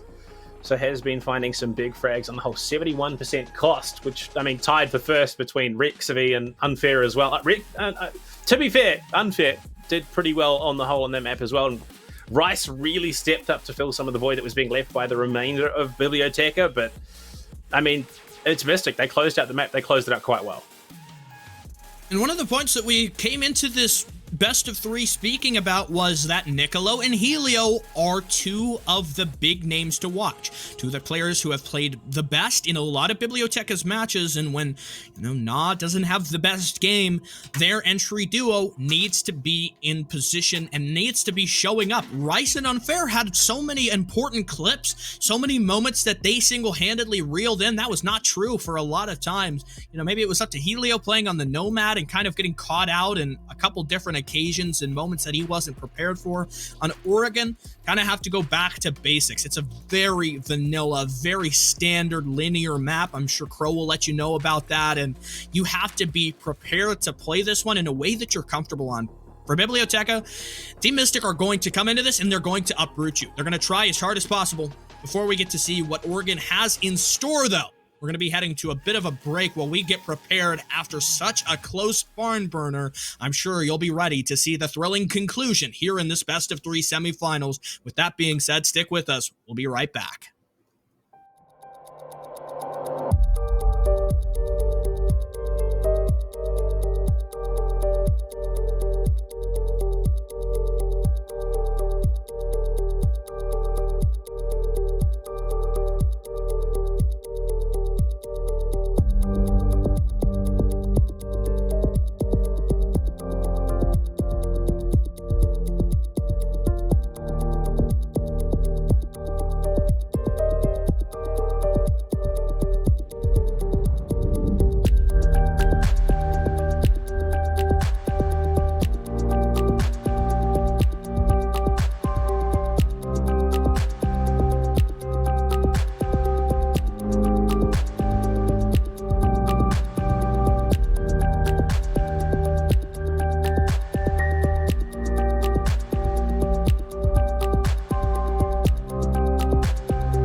Well, here we are, ladies and gentlemen, ready for the final map in this closely battled 3-map best-of-3 semifinal. This game has really been a long one. We had a close shave and a bit of a struggling performance for Mystic earlier on Kafe to lead us out into the series. Biblioteca to take 1-0.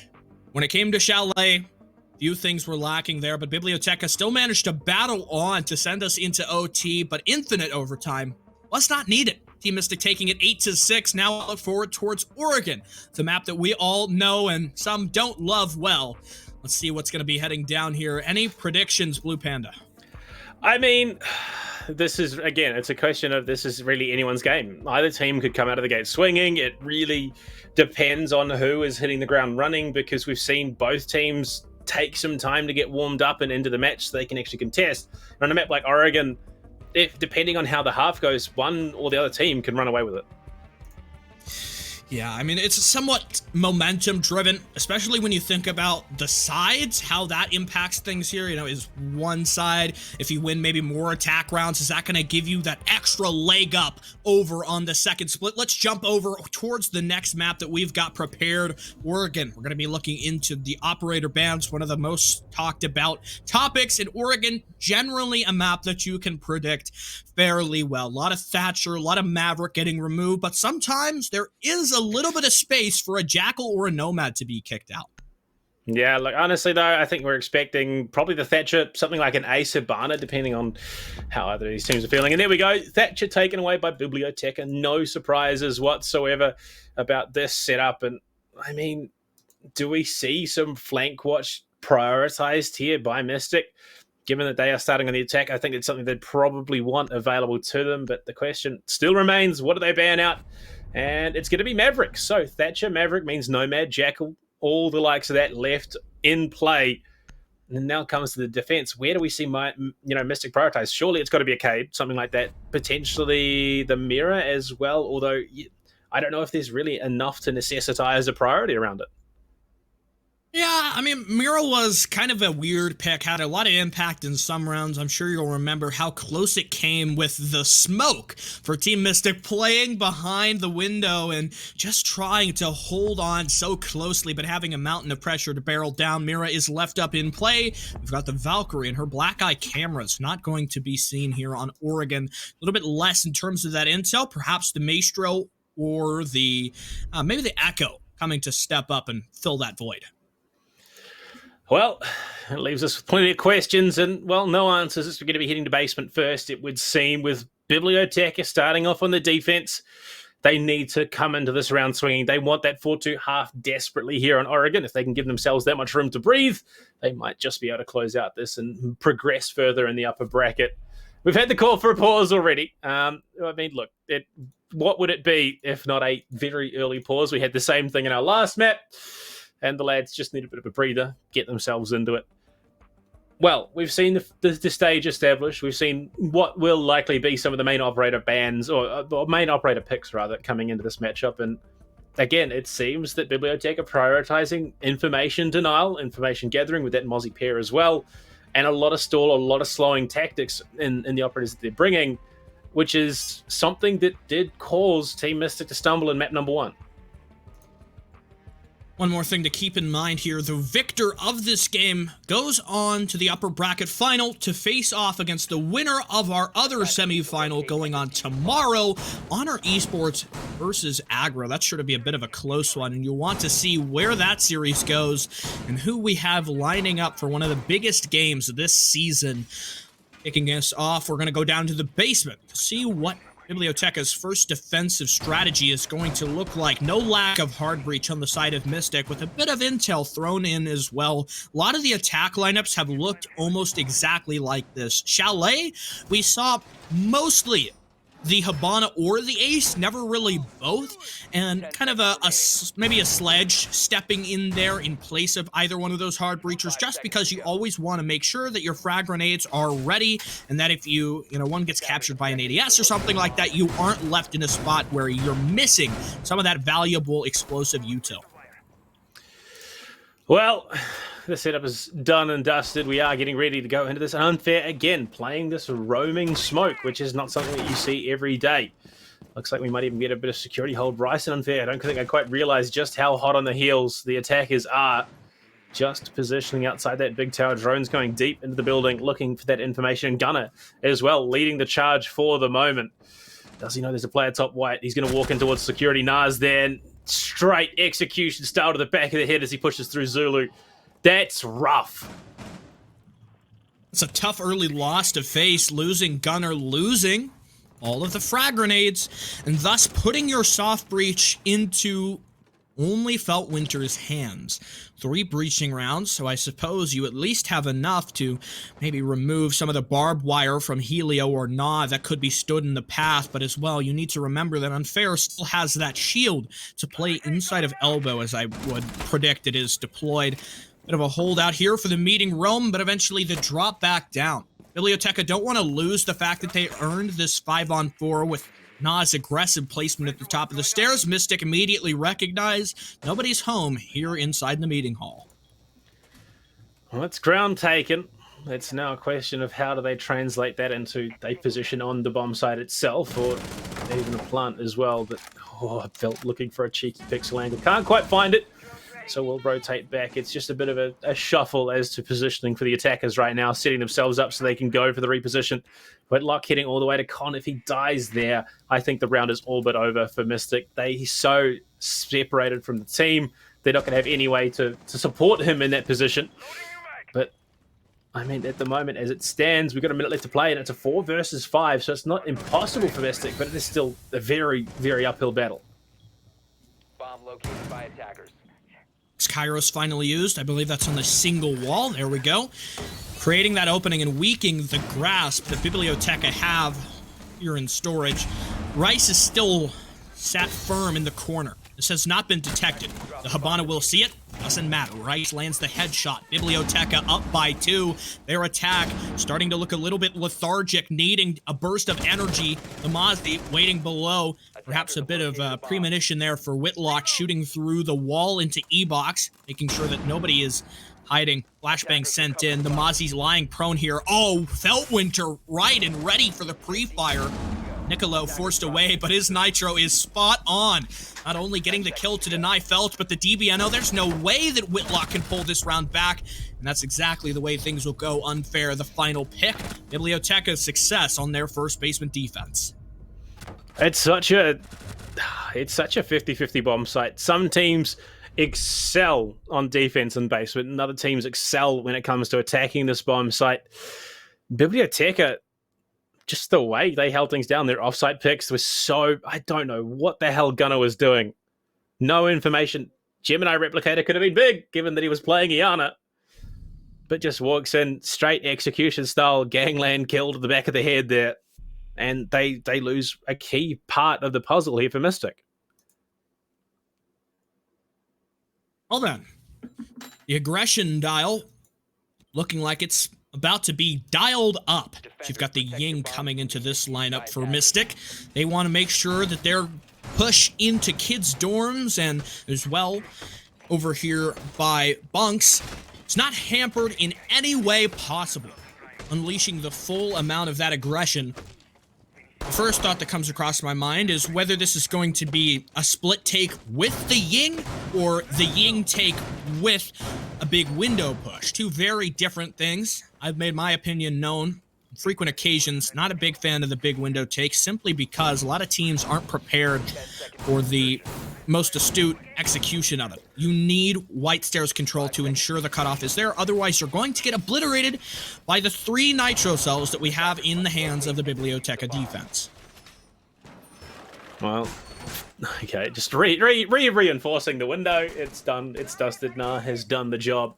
But this time, Goyo on the board. Unfair is going to be the one to pick it up. There's a lot of utility, a lot of things that could go wrong here. Like you said, for Mystic, that double window, it's a tenuous push. I've only seen it work a handful of times, and it's usually in the dying moments of a round where it's, 2v2, 2v3 at best in that situation.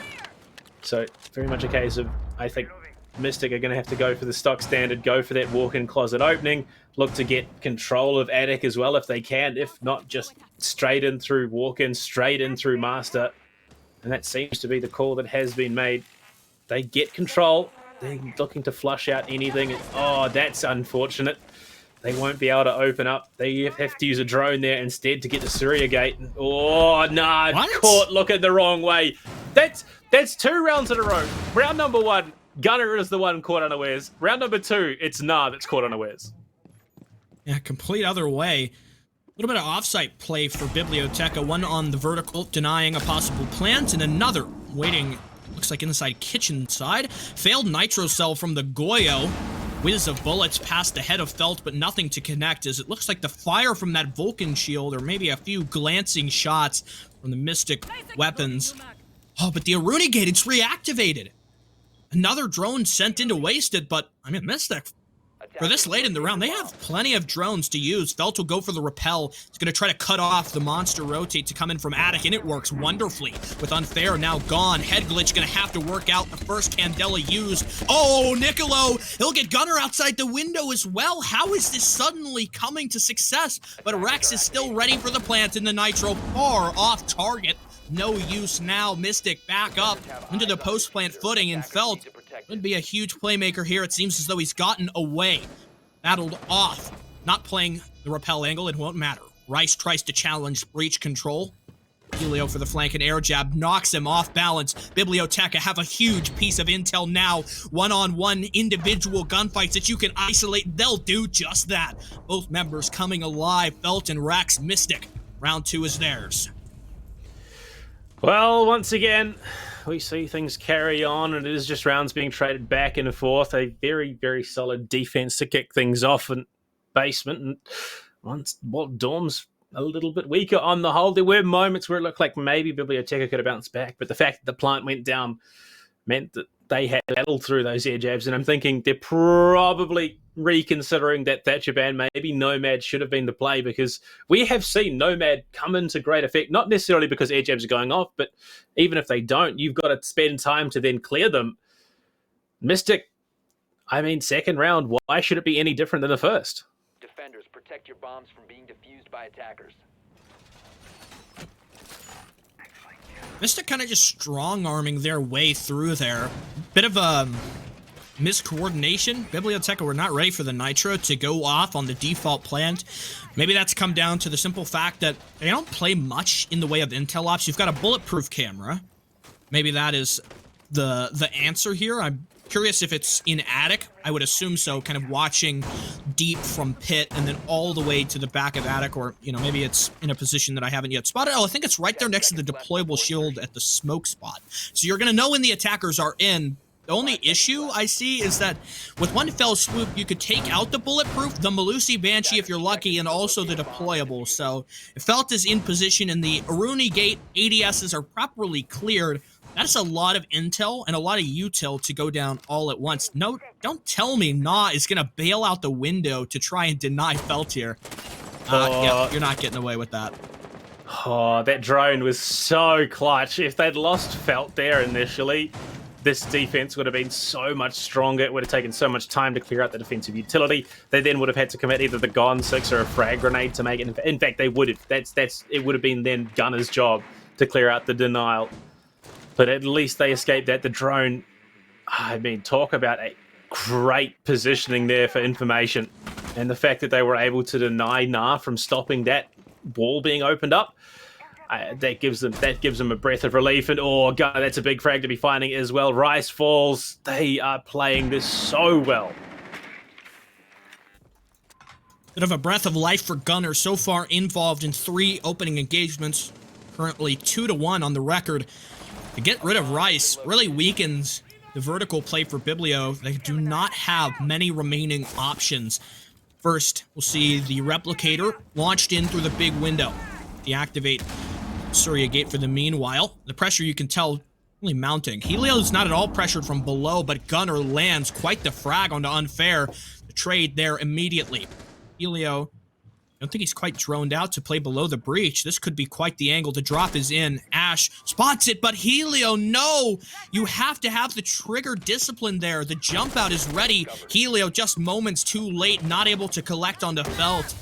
This is such a problem now. Only 2 defenders on site. The Jaeger clearly known to be playing behind the box. Deep frag, not even managing to scare Rex off of the case. He'll go down twice in a row now. It's successful. The Jaeger isolated, but still wins his fight. Rex, meanwhile, Helio to go down. Whitlock, that T95, always a threat to be sure of. Nicolo trying to close in, but he's got so many different battles to fight at once. He can't focus on just one player, and the passive angle could be his demise. He checks it, shuts down Whitlock, making this workable. It'll need to be the ace, but knocked back and off of his feet. The air jab further adding to the delay already present for the Jaeger. Ready at the swing, but nobody is there to even give him the option. Rex Heavy to clean things up and to close down the round. Mystic twice in a row now. Their Ying execute on the dorm site, simply unbeatable.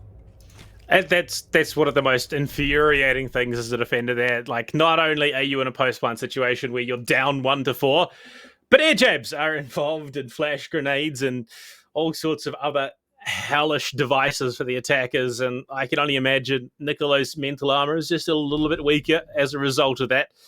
But now, having played 2 rounds on dorms, they can revert back to basement, which is a bomb site that worked phenomenally well for them. They could look to pick up an equalizer here, but then the question has to become, Stick, where do they head if they win this? Not dorms again. I would hope so, because that has been a big disaster so far. The one thought that comes to mind would be for Biblioteca to hold dorms, but play with one of the attic walls soft. That's a strategy sometimes you'll see. Goyo has not been banned here like he was on Chalet, so there is the option to play for a trophy extension. A lot of times what you'll see is a Goyo shield placed just slightly behind the gap in the door, going for the trophy connector inside to master, and then a bunch of utility, ADSs, mute jammers. The only issue there that can come up is if you don't bring a castle, you're quite weak to the radar window that sits just to the northeast. Can kind of cause a situation where you can't tuck up at the shield, and we saw there was a few moments on Chalet where players were not quite sure of their positions, what had been exposed, and nobody likes to be in a situation like that where you're less focused on taking the gunfight and more if the attackers can see you. Yeah, I mean, well, speaking of that extension into attic, Pride's new ANZ team is a team that likes to play an extension on that dorm's bomb site. They extend into attic. They have someone sitting T3. They have someone sitting on the breach with that shield, and it is something that works very, very well for them. So maybe we need to see a more aggressive setup coming out of Biblioteca. Aggress onto those windows, which is where they're going to be looking to get in early. But for the moment, we are downstairs in the basement. Again, still a lot of offsite presence. We are seeing somewhat of that vertical extension that a lot of teams are running currently. You extend up, you have the hatches to drop down. Gemini Replicator will go straight in from dining and open up that Surrey Gate bottom white. All right, this angle's going to be big. Gunner falls. The Commando 9 just too good in those tight angles. And Gunner again falls early. Gonna be a really tough spot to be in. Some rounds, Gunner goes huge. Other, it's not even a force on the server. Rice escaping that battle with all of his health, but it wasn't for naught. It seems as though Biblioteca have kind of fallen back now, recognizing that they've got the full benefit out of waiting on the vertical, at least inside kitchen. And so going back to the site, playing their cards just like they did in the first time we saw this defense will give you overall more benefit. One thing that's distinctly not in this attack and hasn't been so far for Mystic is any pressure really on the bunker side of things. That's just not their mojo, not what they want, and not what they really need. The last round came down closely, and maybe having elbow pressure could be a bit of a benefit. We'll have to wait and see. If this round falls, I think Mystic should reconsider the way that they've been attacking this basement site. Well, Nicolo's going to be flashed out, and it seems that, well, you're a wizard, Rice. He's going to swing onto the stairs, gets dropped for his trouble, and will be finished off by Feltwind. Nicolo just copping a white screen there for his troubles, trying to hold down that pillar angle, but can't do it. Will pull back for the moment, and unfair. Still playing elbow, still stalling things out, making it that much harder to get in. Nitro cells as well, prepped and ready, waiting for Feltwind to push to the bottom side. Last time he was caught by it, and well, no, he's sitting ready with it once again. They're going to have to aggressively swing into the bomb site to try and stop it from happening. No, it doesn't have the safety anymore, as that wall will be opened up into storage. Or supply is a rough spot to be in for the moment. All the ADS is burnt. Unfair is going to go for the reinforce now with 20 seconds left in play. This could be the stall that they need. Nitro Cell toss doesn't find anything, and well, look at the angles that are being held here by Biblioteca. It's simply a matter of Mystic need to walk into them and they can look to utilize them. Pushing out, Niccolo can't find it. It's actually Whitlock to find the next one. Nah denies the plant. Rex if he falls. Beltwinner has picked it up. He's trying to swing around. He's dropped as well. Niccolo finds it. All of a sudden, it's Zeno who has to hold down the trigger. He's going to get 1, 2, 3. What? And Mystic pull it out of the bag. You're kidding, Whitlock. What? He lines up both of them coming through. They just funnel right into the AK-12, an utter misplay, and Mystic with a big duo clutch to get that round when they certainly should not have. Maybe the decision to rotate and to reinforce off elbow would have been better if they had instead baited it, kind of used that as the flank route at the final hour. That's a tough spot to be in. Basement not going to give them the win to put us at equal. Instead, Mystic widen their lead now. The 2-round gap for the attack is quite an impressive start. If this goes to 4, there could be serious problems on the horizon for Biblioteca, who look like they have been forced off balance. This is Mystic in the driver's seat. It's just a slow derailing here for Biblioteca. They came into map number 1. They started so well, 7-4. Map number 2 goes to OT. They drop at 8-6, and now coming into map number 3, they are just spiraling out of control, it seems. 0 for 2 on Dorms, 1 for 1 now in basement as they're going to try it once again.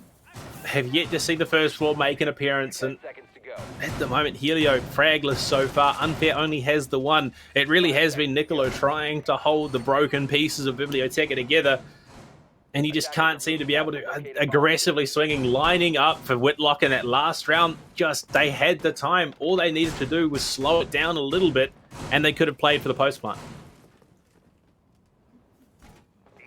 In the recent Biblioteca match versus Honor, there was a similar issue to this one here, where Biblioteca started off well. They had a good grasp of the map, but it started to slip away. They lost their composure. That's never more so a problem than when your first half is the one that you're favored on and supposed to begin to kind of assemble the lead, which is not happening here. I mean, this is just Mystic all over the place. Yes, close rounds, which is always kind of a confidence booster to say that you put one of the teams people call the best in T3 away and almost sealed that last round out. I mean, that should have been a Biblioteca win, but we've had a lot of rounds, a lot of shoulda, woulda, coulda, and Mystic have managed to close things out just a little bit better looking past Kafe. No way, Gunnar. I mean, Gunnar just kind of peaking as an individual. That happened, I think, each time he tried to peek into Kitchen, and it's a behavior that is reinforced sometimes. Not in this round, certainly not so in the previous. You could just imagine, like, the thought process going through Gunner's. He's like, I had something to deal with this. I could have sent some. Oh, that's right. I got the Gemini replicator.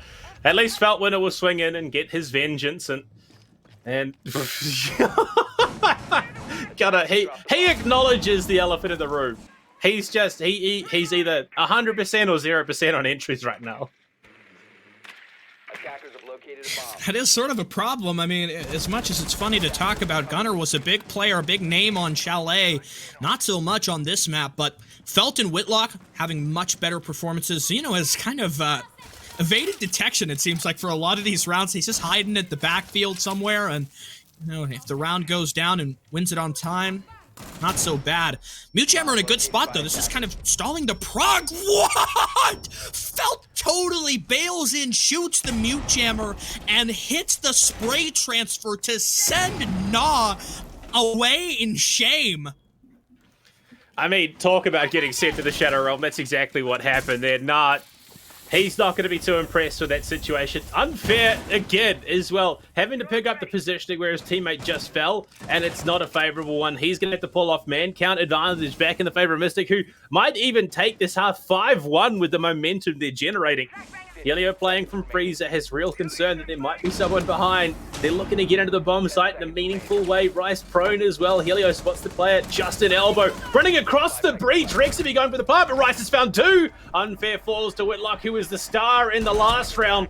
Plant will be achieved, but Helio drops him. Speaking of, Trade comes out with the bearing 9. It's going to be secondary versus primary, and Rice will take it off a triple, gets the defuse, and, well, Biblioteca, they're back 2-1 in terms of this bomb site, but my lord, look at the sliver of health Rice survived on. A well-needed win on the basement side for Biblioteca, who, if they had lost that, looked like they were completely down and out. The big hope here is that in the one-on-one clutch, that win is enough to be able to put the team in a mental position to start fighting back. To land this at 3-3 is not the end of the world. I've seen some miracles pulled off by Biblioteca, and Unfair is always a bit of an unknown quantity when he goes on the offense. That could be a difference maker here, but the one problem is we've already spoke about it. Kids' dorms has been an ugly sight so far. It has not been, even remotely close, with players just forced to try and recover the spot. The util, the plant play, objectively, is much better for Mystic, and Biblioteca haven't found the right rhythm to be able to shut that down as of yet. I almost sort of think that maybe the Aruni and the Clash strat that we saw early on Kafe could be something to introduce here, just because of the effectiveness it had. If Biblioteca can get the 5-on-4, can have that Clash slow things down, maybe that would have worked out, but that won't be an option here. Round 6 is on the horizon, meaning next we'll hit the side switch, and if the Clash strat is to come, it'll have to be inside of overtime, assuming Biblioteca can push this game that far. I'm sorry, but the only way to describe it is Biblioteca have an abusive relationship with kids' dorms, because it is keeps beating coming them back. down. I think they should have gone to one of the first floor bomb sites, because they just keep coming back to this bomb site, which What is Rice doing down there? Just kind of hiding out, waiting? I mean, we talked about Mystic as being the team everybody calls the rank stars. Well, this is a play by no other name. Hey, look, if it works, it'll be touted as nothing but a success. If it doesn't, who cares? No one's going to remember it. So, Rice, I think this is just a case of Biblioteca have everything to win from this and absolutely nothing to lose. No one expected them to go to, I did. I said at the start, I reckon this would go to the third map, but the community, 76-24 was the community vote, or 74-26. Either way, it was still hugely in favor of Mystic. The fact that Biblioteca took map number 1 so soundly, they almost took map number 2, and they are 1 round away from a 3-3 half on Oregon as well. You could honestly say that they would be absolutely stoked with this performance so far. And one set of mute jammers, one mute jammer, not one set. One mute jammer's gone. They will be able to get one of the panels and walk in, but there's still another one there that they need to deal with. Here in the mid-round, things shaping up, and no bout fired just yet. The Jaeger may be thinking about the window peak as Rice. He's ready at the flank. The Ash to drone herself through. This is a crucial moment, but she's not even going to open herself up to the flank from Rice. Nomad still brought out here. Every single round, we have seen it. It's going to be reinforced, or rather there'll be an air jab at the top of the stairs, and there's no way that Rice can get past it, but the Nitro launched up. Watch the health bars. Barely anything. Whitlock taken not even to 50 health for the Ying. You've got a T95, a weapon that can put any defender to rest, no matter how strong the weapon. Another Nitro launch, but it's a complete waste. The explosive utility doing nothing to hamper Mystic's progress and their prowess here on the final round of the first half. Feltman hit. Mystic are determined to make this double window angle work, even though every time they've played it, Niccolo has taken the head off of the player there. Well, at the moment, look at that, the main door push. Oh, the window as well. It's going to be absolutely shut down. Niccolo again, taking Gunner cannot escape, either being the opening or death or kill. Rice and Nah double up for 2 more. Unfair will fall, but Nah finds Zeno. A flawless round for Biblioteca to round out the half. And all of a sudden, nothing is certain. Everything has to be earned here on Oregon. Talk about earning it. The final round of the first half, something with some oomph behind it for Biblioteca. 3-3, we're at even in the score count. This one could really go anywhere from here, but Mystic need to assume dominance. Their Oregon defenses, sometimes they're rock solid, other times they look like there are a few holes poked. That last round has to come down to the play of the player inside attic, swinging, denying the rappel angle, and the smoke. Denying the first entry, the full leverage of the Candelas was not able to be effective because the plant wasn't being leveraged and the smoke was in the perfect spot both times. First, stopping your execute from even beginning, and the second, to completely choke away any remaining health and any remaining thoughts of a plant that Rex had there. This game continuing to live up despite a struggle at the beginning for Biblioteca. They have regained some people's confidence moving here into round number 7. I mean, they are in prime position to push on and knock Mystic into the lower bracket. But speaking of, their defensive half now underway. The mirror again coming into play, this time for Gunner rather than Rectv. Don't know what Gunner's been doing so far in the half, but there's a lot of question marks that surely will be coming his way after this matchup.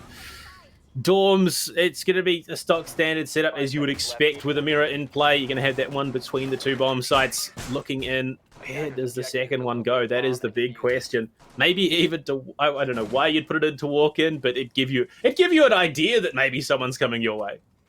It would be annoying, I think. The problem is if that gets popped, I don't know. Maybe Oh no, he's already got it out. It must be an attic, I think. Between maybe that would be attic and interesting. kids, I think that's where it was. Yeah. Okay. Yeah. See, this is kind of par for the course, sort of your normal setup. Yeah. There it big is. window is kind of weak for a plant. You could get in, assuming you have like a crossfire setup and you've cleared out the bunk's corner. Other than that, the mirror mostly just there to stall the progress, and I think a mirror could work well. Rice, it's like a little bit hesitant using it. Can tell that the mute jammer is waiting there to deny any breaching equipment. Clearing that out, probably going to be the task of the player outside the T1 door. Maybe Rice? A frag grenade? That was awfully close for Helio there. No, He got it. It looked like he got stuck on the stage wall. Yeah, that was almost kind of a worry for a moment there, but the hard breach successful. Well, for the moment, they are still ripping and ready to go. 1:40 on the clock, so there's plenty of time to... Oh, breach is open. Rice tag hitting. How is Gunner alive? How do they let him get away with that and survive? That's something you'll see one in a million. He manages to bail off. Nicolo's got the trade, though, and a big trophy on his resume now is you've lost Rex. No more smoke. Belt for the flank. Roan spots him out. That's a lot of intel. There's only 3 men on site, and what we know is there's only actually 2 players. Just Zeno and Gunner holding back the tide of Biblioteca's offense as they move forward, but Gunner, he'll hold on firmly. Putting down the hard breacher, Nah. Felt lurking below. The distant beep of the air jab heard. Gunner, no more frags for him. Headshot secured by Helio. Advantage, slightly to the favor of Biblioteca. This could be a smart play, but the rotate from Unfair is well used. Managing to evade detection by the player on the hatch, and Unfair will actually jump out of the window, maybe going to reorient to play for the rappel outside of gaming. Hard to tell, really, but Whitlock has found Rice, that's for sure. The round ticking forward. Looks like he'll decide to go from the big window. The man advantage that we saw hard fought for by Biblioteca has completely gone away. Zeno's on low HP. Oh, not flashed. Goes for the second. Nitro is launched, but it's Felt who gets the pick. Helio eliminated, charging forward Nicolo in the space. Not even supported by his teammates. They're all gone. Huge double kill, though. This could be possible. The case is a big question mark. Slowly moving forward. We know where it is now, but the time has run out completely unless there's a miracle. Zeno closing it down. Bit of a missed opportunity there on the first attack round. I mean, even if we saw that kill picked up there by the Zofia, there was another, the remaining player from Mystic was rotating up white stairs just behind it. So it was going to be a tall task to say the very, very least. And well, Mystic, they get themselves the opening round of the second half. Well, we've seen time and time again that this is no guarantee that they will run away with this map. Biblioteca have kept it close. We're going to be heading down to basement. No surprises whatsoever. So obviously you would anticipate Biblioteca reading into this and having the setup they would feel comfortable with.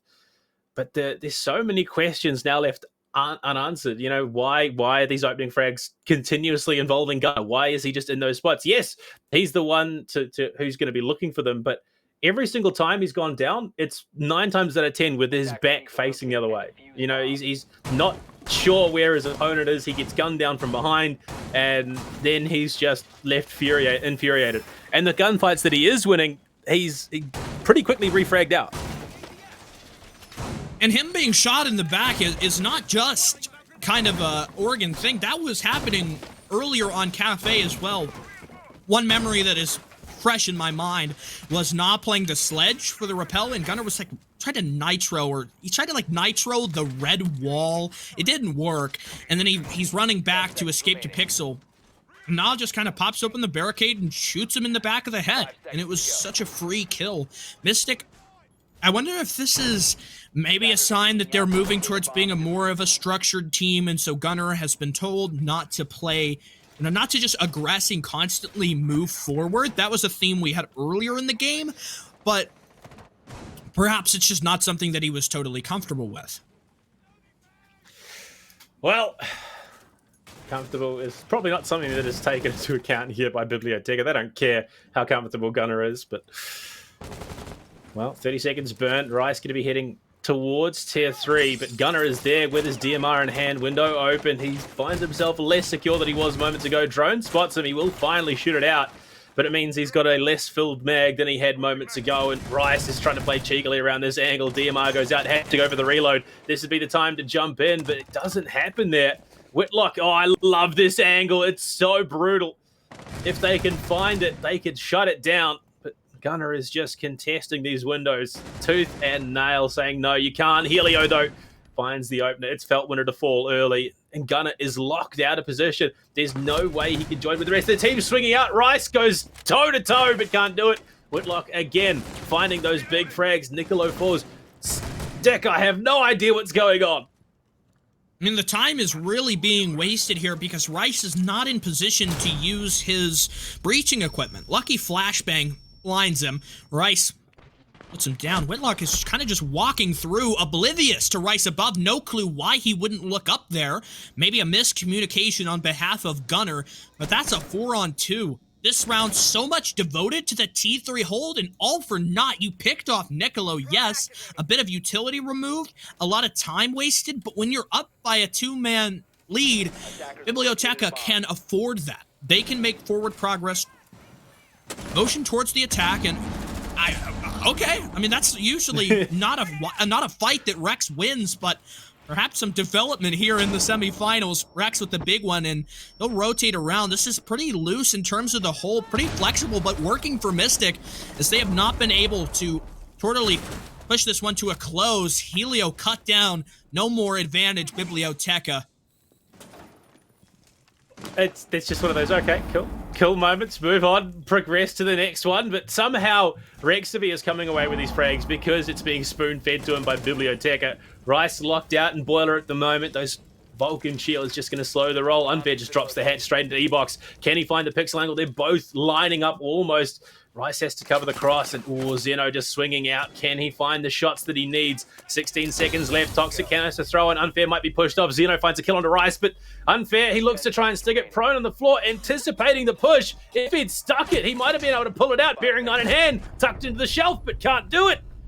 And Biblioteca fall yet again at the hands of Mystic, and what should have been a round they picked up. And that's 2 rounds now where it looks like a round that is going to go for their favor, but just doesn't. The opportunity is missed, and it catapults Mystic up to a spot where they're 1 round away from series point, guaranteeing their spot and shoving Biblioteca down to the lower bracket where nothing is assured there. Tertiary site in view, the first time that we've seen this, and really, tonight has not had many tertiary sites. I think you could probably count them on one hand at a reading 2 or 3 times on Kafe. Only, one offsite really ever played on Chalet, and now here, finally, we'll see something other than basement dorms, dorms, basement, dorms. Well, we get the castle coming in here for Rexby, so it is going to be, sort of that bunker hold, as you would imagine, on kitchen meeting. And, well, again, it's one of those situations where it depends on which team you're talking to as to which team prefers which bomb site, kitchen meeting or kitchen dining. And Mystic, they have kitchen meeting on the cards. See that lockout, a big tower, and we see Gunner as well running the FMG9 on the smoke as well.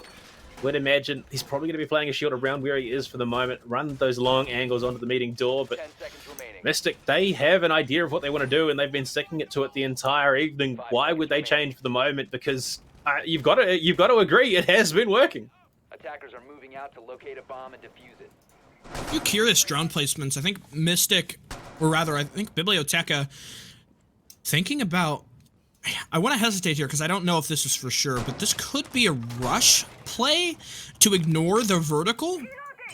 You've got players rappelling up. Oh boy, here we go again for the tertiary, or the T3 hold. What a sight it was last time. Drones fed Winter to take him down. Clearly see the rappel line. Na is waiting. He's got the crowd coverage. Zeno playing below. I like this. Sort of supports him. Rice is tagged at the window. This could go wrong fairly quickly. Maybe trying to bait out the rappel line there, and Rexby falls to Helio. They are playing a dangerous game. Feltwinter just on the window for the moment. This is... Oh, how does he catch Rice? He just has the the information, the audio. He's just got better headphones. Rice falls, and we're back at a 4v4 very, very quickly. Nitro cell tossed. Zeno finds Niccolo. They are taking these frags handily. Unfair falls as well. Nah trying to do anything he can, but it is a 2v4 with over half the round left to play. Gunner charging on out through the T1 door. All of a sudden, this push is done for. Opposite of what we had last time, where Biblioteca still haven't even cleared out the T3 hole. One player waiting up there. Is kind of baiting for frags at this point. A 1v2 is winnable. The way that I could see this working for him is if they don't know he's here, but, well, that's not really much. As he is spotted and he tries to ingress through the door. The round pretty assuredly lost. This is a desperate one. Maybe going to go below. Sneak in from pillar side and recover the case. I think this is mostly Biblioteca, preparing. This is tactical timeout mode, essentially. I wouldn't be surprised if Biblioteca, after this round, call a timeout as well on top of that, because assuming the way that this round is going, this is Mystic 6-3 on match point and ready to close it out. There was an epic comeback earlier when it was Mystic on match point. Ace not even ready for Felt. Mystic on match point. It's not only that, it's series point as well. The fact that they've clawed back from a 7-4 trouncing on Kafe to take it in overtime, and map number 2 is Chalet in Oregon. They are now 1 round away from taking the whole damn thing, moving on into the upper bracket finals where they face either aggro or honor. So still a scary prospect for them, even if they do pick up the win here, because those two teams, again, very, very capable in their own right, despite everything that you've heard. But could be it. Dorms coming out, and last time they were here, it was a very solid defense for Mystic. Biblioteca have not been able to win a round on their attacking half so far. And, okay, they're taking a leaf out of Mystic's book, it would seem. I suppose, and one thing I just realized is that Biblioteca wasted their timeout. They used it right at the start of the game, I suppose, to recover from the destruction that happened on Chalet. So that's not an option here. They don't have, they don't have an option to press pause and step back. If the mental is lost, I would say it's hard fought to be recovered. And this is the problem with beginning on the defense and not having the momentum immediately kick off in your favor. You've got a struggle against you. 3 rounds in a row on defense is workable. That can happen on attack against Team Mystic, who are hungry, who want their spot, and who want to move forward, who want to quit playing and get this game over with. they're not going to give them to it easy. And this game is really going to have to be a battle of tooth and nail. If Biblioteca want it, they're going to have to play like they want it. They're going to have to give it their all, and there's simply no other way about it. There's no, kind of undo button or, let's restart. No, this is it. Here and now, it's Mystic on match point, 6-3 with one option. Close it out or fight another round. That's the one. Well, we're getting into it. Action phase underway. Unfair positioning on that master bedroom balcony. Drones going deep, so they're getting control over towards Armory, getting control of this eastern side second floor so they can get into the trophy, start establishing that control, start getting things open. And, well, they need to go below and enable that master. There we go. Niccolo is the man on the job. They have good control early, but it's how they transition that control into a round win that has been the biggest problem for them in this half. And look at that gunner as well, going to be opening the top of that pit wall. Can look to go for the nitro cell play through there as well. It's just one more issue that Biblioteca needs to be aware of, not to mention the fact that, oh my lord, look at that down below. You've got Whitlock pushing in through Zulu. Felt there as well, spots the air jab. There's so much solid coverage from below, and Niccolo already repositioning to that double window, not at all hiding their cards in this round. It is all on the table, and Niccolo falls outside double. He's not going to be able to crawl away. Rexavi just pushes up and guns him down, and Feltwinner from below could well and truly cripple the remainder of this attacking lineup. 2 down early, 2 entries off the board. Stick, I think this might be Biblioteca done. That's certainly the conclusion I've arrived at, as Helio is DBNO, Case is far out of cover. You're relying on Unfair. Through the round so far, it's got 1 kill only. Mystic close it out. It's a flawless round. A 2-1 comeback reverse sweep to push their way up to the upper bracket finals. A strong start for Biblioteca, but they did not have enough remaining energy to close things out on either of our 2 maps here. What a series, but we end in the expected result. It's Mystic walking home knowing that they are the better team. Yeah, it is a repeat performance for Mystic, and they've matched in Oregon in the quarterfinals as well. They took that one 7-3. They reverse sweep out Biblioteca, who came in swinging, and I think it was probably more a case of, mental stamina at the end of the day. Biblioteca just didn't have enough in the tank to go the full distance, and Mystic coming into Oregon, they just won Chalet. They had the momentum, they rode the wave, and they took it very solidly. Did not drop a single round in their second half. Defense just looked good on them. And as you can see, highlight plays, there were some mistakes and some things that Mystic will need to address going into the upper bracket finals, but on the whole, a lot to feel good about.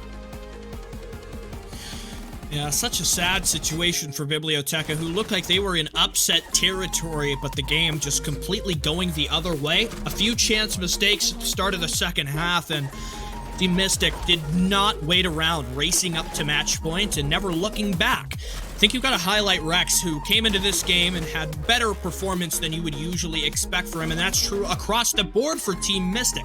When you look over on the Biblioteca side of things, a few players lagging behind, and even their star entries not having the game of their lives. Looking at the statistics is going to paint us quite a picture, won't it? Well, now, yeah, obviously, it just gives us a lot to feel comfortable at going into this next stage of the playoffs. Unfortunately for Biblioteca, they will fall into the lower bracket where they will have to verse Aerial Arise, which makes for an interesting setup, given, there was an unfortunate loss at the hands of Team Mystic here, and one that realistically they probably could have pulled back. Unfortunately, it's not to be. And I mean, Aerial Arise, they only progressed further into this playoffs bracket because PDHM forfeited their win. And, I mean, they've already beat them once, so it's going to be a rematch of the opening round of the quarterfinals. That being said, let's go ahead and jump over towards our interview. We've got Gunnar coming in from Team Mystic, the king of the opening duel, the man who was fighting tooth and nail in every first sight of the enemy. Gunnar, I mean, what a hard-fought game. I have to ask, initially, obviously, congratulations on your victory. Hard-fought as always, but after the first map, after Kafe, what was the atmosphere around your team, and how did you get prepared for Chalet? Basically, I just told them, this team has not been together a long time. All they're going to do is take gunfights, crouch walk. They're not going to be doing much, strategically wise. And, you know, we saw that in Kafe where we honestly just threw it. It should have been our map. It happened. We got that all out. We just talked, you know, everyone settled down, and we went into Chalet just ready to dominate. And it went longer than it probably should have, but, you know, it happens. And then, you know, Oregon smoked them. I mean, Yeah, all right. speaking. I'll take this one. Then you can close us out. Stick. Speaking of getting smoked, Yeah. the prince and the pauper of the entry duels, either 100% or 0. There were a couple of rounds there in Oregon. You're playing Guyana, and you're just getting smoked in the back of the head. Like, to bounce back from that mentally, like there must be some big stuff going on behind the scenes. It happens, man. You know, you can't be perfect all the time. I was gonna win there. You know, it didn't work, but you know, felt winner and everyone else, they stepped up, and you know, that's all I can ask for. I didn't play well. Won't happen again. It happens though. Yeah, I mean, just looking for the game, you've had a lot of impressive performances throughout the season, so one game that's not just like 5 stars completely, I think that could be excused a little bit. And, you know, the workings behind the scenes, there's always that sort of hidden factor, you know, how are things talking and what is sort of the strategy, the mental game that you're trying to fight. As far as the prep work against this team, against Biblioteca, was there a lot that your coaches were doing? Anything in particular to get yourselves ready for this semifinal? Yeah, so, you know, we knew we were going in, we watched their aerial game and stuff, and we knew they were comfortable in Oregon and stuff, so we figured we'd take them a little more like utility heavy maps. Chalet, it's new, see if we can catch them off guard a bit. Kafe, you know, they played it really well. Props to them. Same with Chalet, you know, we came up top a little bit, but like with Oregon, we knew, like, honestly, they do like this roam for downstairs, and then they bunker on the kids, and so we just ended up just bringing the Ying, and it worked out quite nice. So. For sure. One other question that definitely is aligned with that topic. You guys chose not to pick Villa, which is, I mean, that's kind of the Team Mystic map in a way. So what was the idea to instead go to Chalet instead of Villa, which was available at that point in time? Well, we just recently, like, we're still working on some new Villa stuff, and it wasn't ready yet. So we knew we had our Chalet just locked in. You know, there's still some stuff to be improved upon, but Villa's, you know, it's for later. All right. Blue Panda, any final questions? Well, I mean, look, we saw what we saw. You guys pulled it. A reverse sweep is not something that every team can pull out. And a team like Team Mystic, you guys did put on a real show, going the full distance. Yeah, it was a bit iffy at the end of Chalet. You then pull out overtime. You then take Oregon quite comfortably. Look, why don't you hang around with us, Gunnar? We'll take a look at the stats. You can help us break down this performance that we saw out of you guys. There you go on your screen. We on top of the board, Feldwinder, he started quietly in this series, but he's come back. What do you reckon, looking at the board? Oh, sorry, Gunnar. Well, I suck, but listen, if I'm not doing good, or if Wes not good, if Feld's not good, someone else is always going to step up. That's the nice thing about our team, you know? There's always going to be someone who steps up, and so if I'm not having the best game, Wes not having the best game, you know, someone else is, and it's not always just one person, you know? Well, I mean, look, some big numbers on the whole, and there we go. The entire breakdown for your series. Look, you still went a 1.07 in the rating, still positive in the kills. You still went 10 and 9 on the entry, so I think that's a very small window where, on the whole, you yourself and the boys had a pretty solid series. Yeah, you know, it was sloppy, but we'll be better next week. Always got to be better in that next game, focusing on the future of your team. Before we go ahead and let you go, Gunnar, I wanted to give you an opportunity to kind of shout out anyone that allowed you to make this happen. If there's anyone in particular that you would like to give some props to, or anything that you'd like to say to your future opponents, the floor is yours. Well, I just want to thank, you know, Team Mystic, super supportive org. You know, they're great to us. I want to thank Sip and Puzzle. They definitely probably wouldn't be as good as we are right now without them. Seriously helped us a lot. And Whitlock and Feltwinter and Rex and my teammates, Zeno, they're the GOATs. I couldn't ask for better teammates, and I appreciate everyone who supports us. And hopefully, you know, we win it all. We will. All right, well, we'll hopefully see that go down and the storyline will continue. But Gunner, congratulations on your victory. Good luck in the upper bracket final, and we hope to see you here in the interview booth once again. Have a good night. See ya, man. Well, with Gunnar departing, why don't we have a bit of a look as to how the rest of the playoff bracket will play out? Because it's not over, there's still more to be played. Mystic will be going up against the winner of Aggro or Honor, depending on how that matchup plays out in the upper bracket final, which sets an interesting stage. Aggro was such a solid team coming through their run in the group stage. They looked rather commanding. It, on the whole, was a team that did go almost as good as Mystic did in this entire season themselves, only sitting 2 points behind them on the whole. So that's not to mention the fact that Honor is second in Group B, so they have a formidable opponent nonetheless when it comes to that upper bracket final. Down in the bottom, there you go, Biblioteca will be taking their place against Aerial Rise once again, and it then becomes a question of who versus Smokebreak, and realistically, I mean, we could see a couple of rematches coming through this playoff bracket. If I had to take a cheeky crack at who's going to take out the next semifinal, I feel like it's a kind of a difficult question to answer, because if Honor attack with their full strength, keeping in mind that they still have kind of a long CL season ahead of them, they don't want to completely, show all their strategies. A best of 3, you're going to have to play really a lot more maps than you might be comfortable with. I think that could be a huge factor. Meanwhile, Aggro, I mean, this is pretty much the apex for them. This and the NSG tourneys is where their full focus is focused towards. And so that one, at least it's going to go to 3 maps. There's no other way that series is going to end in a flat-out 2-0 fashion. And I think that's going to be one to watch. But speaking of watch that game, what are you doing tomorrow? Because you better tune in. You're not going to want to miss that one, which I imagine going to be as closely fought as this one was today. But with that being said, Blue Panda, that's all from us here at SCS tonight for the broadcast, which has been an incredibly fun game. Probably my best cast in a long while. Always good to share it with you, Blue, behind the scenes, working to keep everything running. Ferme on the producing tools. Ty, our observer, who you better check out, working in the NAL tomorrow, and Jabrock on replays. From all of us here at SCS, we had a great night of Siege action. We look forward to seeing you once again tomorrow. Farewell. A triple kill, but Soda Finn, he'll deny the plant. Easy super kill. Oh my god! Soda Finn will find more! 7 seconds left, they gotta pick up the diffuser, but Dami lines up both! Dami with the 1v3! Device, mission shots, he's gonna have to go for the front. Oh, He pushes Dylan! on through! Dylan is better! Round 2, and there's another as Tyrant is finished off, and they all line up for Bone!